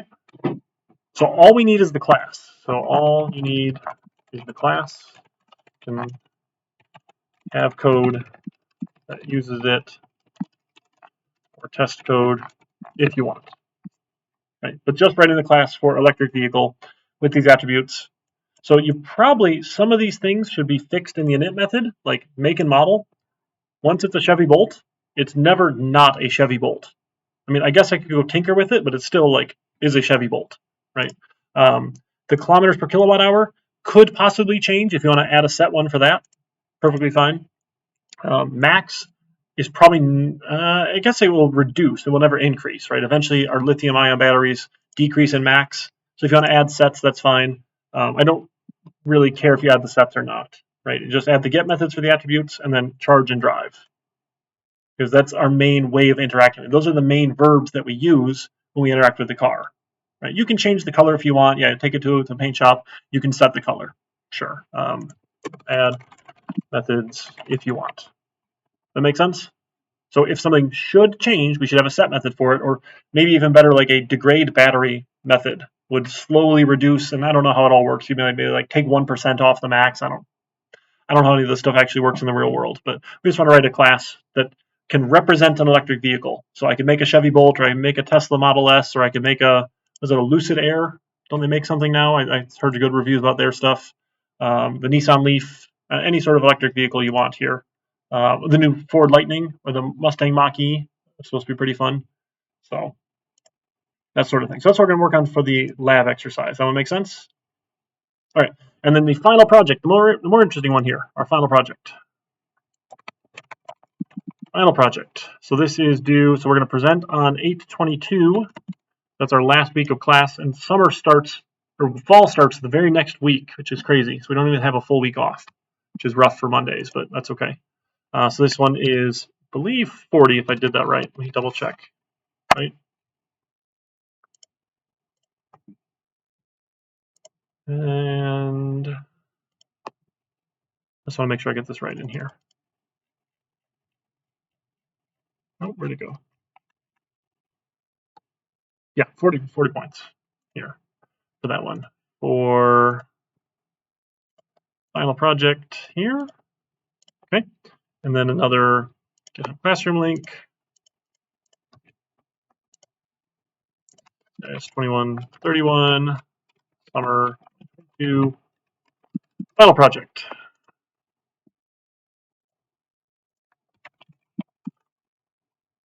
Goodness, help if I can spell my own name. Template.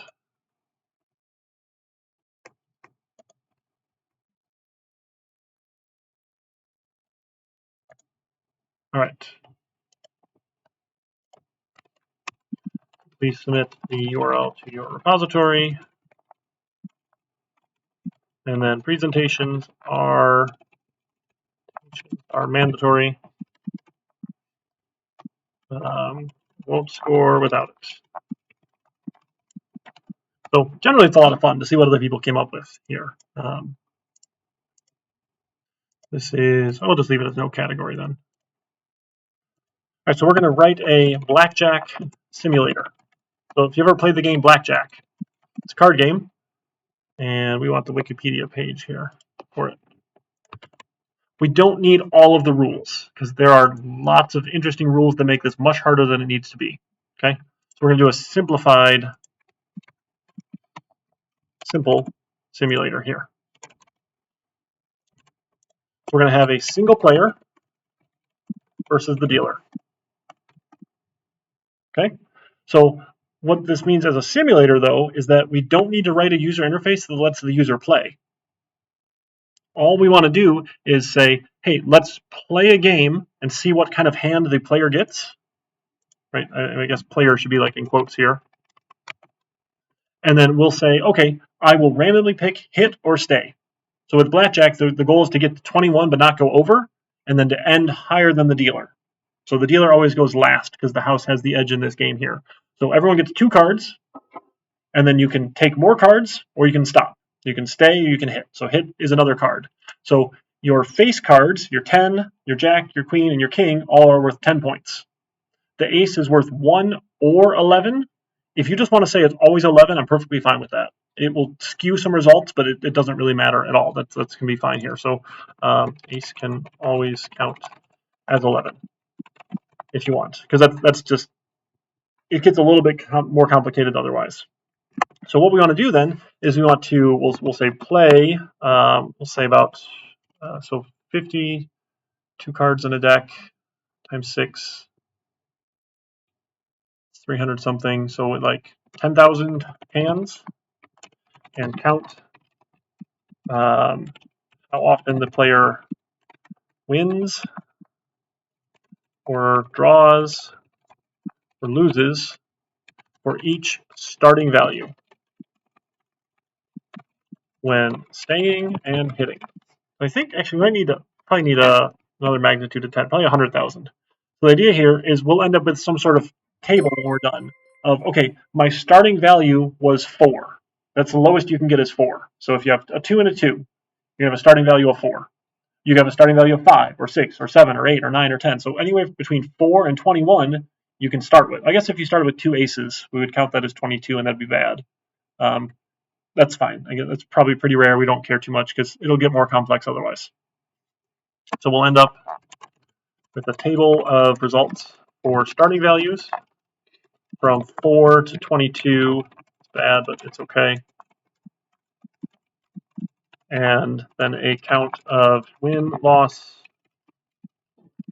draw for hit, and win, loss, draw for stand. So if they hit, they take another card.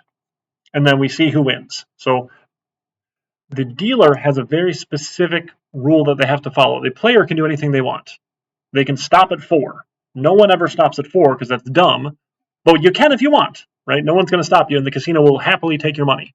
But the dealer then has very specific rules. So the dealer will always take another card if their total is less than or equal to 16. They will always take another card. If they get to 17, 18, 19, 20, or 21, they will stop. So if we stop at 5, we can still win if the dealer goes over 21. That means they lose. If the dealer stops at 17, 18, 19, or 20, then whoever has the higher score wins, or if we tie the dealer, it's a draw. Right? We get our money back. So we're going to see how often we win by hitting versus how often we lose by hitting for each of our starting values. So this is the simulator. So we need to say, okay, how do I deal a hand to a player and a dealer, and then see what my starting value is and count, okay, I will try and hit here. Next time I will try and draw here or stand here, and then see what is the result of that, win, lose, or draw. So eventually what you'll get is something that's similar to something like this. So our results will look a little different here, but this is the odds chart, or the recommended action here. So you'll see, hey, if your starting value is between 5 and, I guess, so this pairs here is the 2-2. It can get really complex because you can split your hand. We don't want to deal with that. You can double down. We don't want to deal with that. So we just want win, lose, or draw. So essentially from 4 to 21, we're going to go up to 22 because whatever. So they recommend you should always stand, which makes sense, right? If you're at 17 or higher, because the dealer will stop at 17 or higher, you will get the most chance of winning. And it doesn't mean you have a greater than 50% chance of winning, but you'll have the most chance of winning if you stand. With these lower numbers, you'll see your chance of winning should be really, really, really low compared to how often you lose if you stand. So the data should show hitting wins more often than standing. Standing wins more often than hitting, when we actually see what we got out of our 100,000 rounds or something like that. So you don't need to make it interactive. The player doesn't need to play. You don't need to say, hey, do you want to hit or do you want to stand? We're just going to randomly pick, and we'll see what happens. We're going to count it all out. And then later, I'm not going to need you to graph it. I'm not going to add any of that because we're not going to get to it until later. But you can make a graph of it, and you could show, hey, this is what happens. This is your rates and your percentages, and you can do all sorts of cool visualization stuff, which is really fun. Okay. So should we emulate that table that you just showed?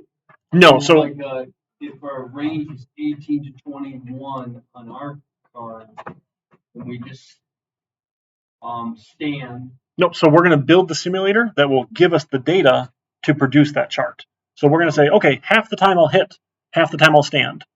What happened in my simulator when I hit? Oh, I lost a whole lot of times when I was at 21 and hit, because 100% of the time you're going to lose, essentially.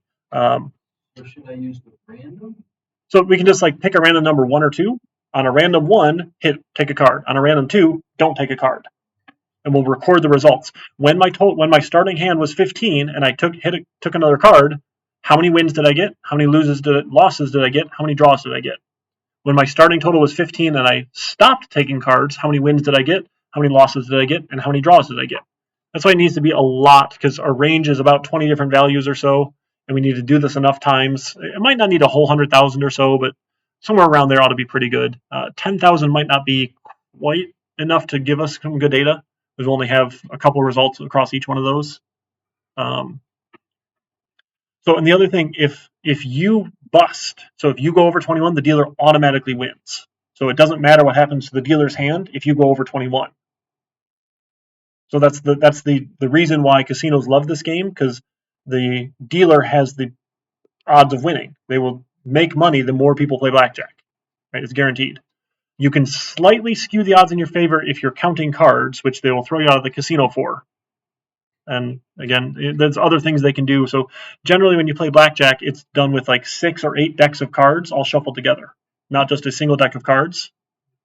And then they will only play through some of that. So the ability that you have to count cards and say, okay, I've seen this one, I've seen this one, I've seen this one, is severely limited if they only play through like 2 decks of cards out of 8. Right? And then they reshuffle it all together. So that's one of the things they do to keep people from counting cards. Okay? So build a simulator. So you don't need to use classes for this, but I'll tell you, using a class, it will help you conceptualize and break this down into smaller and smaller and smaller problems, right? Like, how do I have a hand and see if the hand won? Well, I can make a class for hand with a list of cards. I can have a class for card that could have its value, right? Because we have aces and 2s and 3s and 4s and 5, whatever their particular values are. There's all sorts of different ways we can go about writing this, right? There's not one right way to do it. And we just want to see, so what I like about this and what I like about Python is it's a good language for writing simulations, because the real world is hard. So what we like to do is come up with a computer program to say, okay, let's pretend like this were to happen in real life, do it a bunch of times and see what happens. This is a super basic simulation, but we can do the same sort of idea. We can write some code that is going to pretend to look like the real world model and play with it and see what happens. Right? Once you had this data or you had this chart, then we could say, oh, hey, player, don't ever take a card if you're more than this total, and we could start seeing if we can get closer and closer and closer to winning money. But until you actually count cards, you're not going to win money. You'll just lose money slower, which is still kind of exciting, I guess. And if you, as long as you count it as entertainment, it's perfectly fine. You just don't go to the casino expecting to win money by playing blackjack, because the house will always win. All right, so that's the goal for the next 3 weeks to be working on our simulator here. And I forgot to mention here, so if want to work in pairs, you definitely can. Contact me to set up a shared repository. So I can give you both partners access to the same repository, so you can both push and pull code from it. It's ever so slightly tricky that if you both change the file at the same time and try and make commits to it, it gets upset. But like, if you make commits one day and your partner makes the commits the next day, or like 1 hour and they do it the next hour, you're perfectly fine. As long as you pull first. So you use this little fetch and pull button up here. It'll say pull if your partner's made changes. You'll grab their changes first, make your changes, put them back on top. If you get stuck somewhere, I can always get you unstuck as long as there's a commit. So once there's a commit, it's saved forever. We can always get back to that commit. So I can always get back to it, but I can set you up with a shared repository if you want to work with partners. Working with a partner will generate more work because you have to coordinate, but you'll have to write less code. So the amount of work is still about the same by the time you've collaborated with your partner and working together. I would encourage you to work in pairs because I think you'll end up with a better product at the end of the day. But again, it's okay. That's an option. So, all right, thoughts, questions, concerns? This make some sense what we're doing? Yeah, question. So the card will be a random generated from 1 to 11, the hand. So they go to a hand, or and then they ask for a card. So you start with 2 cards. Yeah. So every hand that starts, players get 2 cards. Dealer gets 2 cards. Random. Yep. Value. Yep. So if you were to do this like a fully on simulated thing, you'd build a deck of cards, and you could have like 6 different decks of cards all shuffled together. I don't really care too much if you go completely that route. It's really the same odds if you get a random number 1. So it's not just 1 to 11 though, because there are 4 different cards with the value of 10. Right? So you get a 2, a 3, a 4, a 5, a 6, a 7, 8, 9, and 10 number cards, and then you have the jack, the ace, or the jack, the queen, and the king that are also 10 points. So you could put together a list of cards, list of values that you're pulling out of randomly if you wanted. And that could work. Because we don't really care what the suit is. The suit doesn't matter at blackjack. It doesn't matter if they're aces or... I'm a little tired. If they're hearts or spades or diamonds or clubs. The suit don't. So if you just want to pick, hey, make a list from 2 to 11 and have 4 10s in there, that's perfectly fine. You can pick a random value out of that each time. And that could be your card list. You're right. So it King, queen. You gotta add those in. Yeah. And then mathematically speaking, I'm only going to have 4 10s times 4 suits, so it's 16 out of 52 in each deck. And if I have like 6 decks, I'll have 6 times 16, whatever that is. So every time you get one of those, the chance of you getting another one is ever so slightly less. So if you have exactly 1 in 13 chance or 4 of 13 chance of getting a 10, every time your math is off by tiny fractions. For our purposes, we don't care. That's okay. You don't want us to equate that. Yeah, we assume a new deck every time. Yeah, so you should do a new deck every time you start a hand. It's probably easiest. So Michael, yeah, the ace could be a 1 when you play blackjack. That's probably more complex than you want to get. If you write a class for hand and hand has a attribute of the list of cards, then that's the sort of thing you could put into code for that hand to say, okay, if it's an 11 or if it's an ace and my score is more than 21, let's pretend to count it as a 1. That's all sort of good things we would do, but we only have 3 weeks for this. We're a little crammed in the summer semester. We lost a week to the holidays, and we lost another week to me being gone. So I don't want to pile on too much complexity. We know this is something you can do later. You can expand on it, make it a little bit closer. Let's get some bare bones simulation going on here. Do we have to do a unit test for this? No. So if you write classes to represent things, that you can test them and do those sorts of things. But again, however you want to go about writing it, it's totally up to you. I'd recommend you use classes because I like the way the classes work together, and we can think about classes. And I can have a deck, and I can ask the deck for a card. I can have a hand, and I can have a list of cards in my hand, and I can get the total value of my hand out of that. But it doesn't have to. Right? In the simulator, we just say execute. Yep. And it should spit out my results of how often we win, lose, and draw for each starting value. When I stay and when I hit. So if my starting value was 4, how many times did I win if I hit? How many times did I lose when I hit? How many times did I draw when I hit? If my starting value was 4, how many times did I lose when I stood? How many times did I win when I stood? How many times did I draw when I stood? Just some numbers. So are we running 100,000 hands for hit and 100,000 hands for no hit? Just 100,000 total. Or just 100,000 total, Yep. flipping a coin? Yep. So if you just pick a random number, 1 or 2, 1 you hit, 2 you stand. If you do it enough, we'll probably get close enough to get even amounts of hits and stands for each starting value. Right. And 100, you could start with less because it'll run faster. Like if you start with 1,000 to try it to actually see if it works, and then you can increase it as you go. Like don't feel like you have to start at 100,000 to get numbers. You could even just run it once and see what you get, and then run it twice and see what you're getting here as you're going. Yeah, this is a live class, King. The last question is, did the user just input 4, or do we do start from 4, 5, and then do each simulation on its own? So we're just going to do 100,000 hands, and for each hand, we'll see what the starting value is. Okay, It could be between 4 and... set value to 100,000 hands. Then we can ask the user again to do another set, like if No, so we're just going to... No, so each hand will be whatever value it happens to be. We'll pick 2 random cards. So I don't know what it is. We're just going to do this 100,000 times so that I'll get several of each starting value. I'll get a bunch of 4s, I'll get a bunch of 5s, a bunch of 6s, 7s, 8s, all the way up. And you'll have the most 20s because there's a lot of 10s in there. But again, we're not too concerned about that. We just want to see our numbers.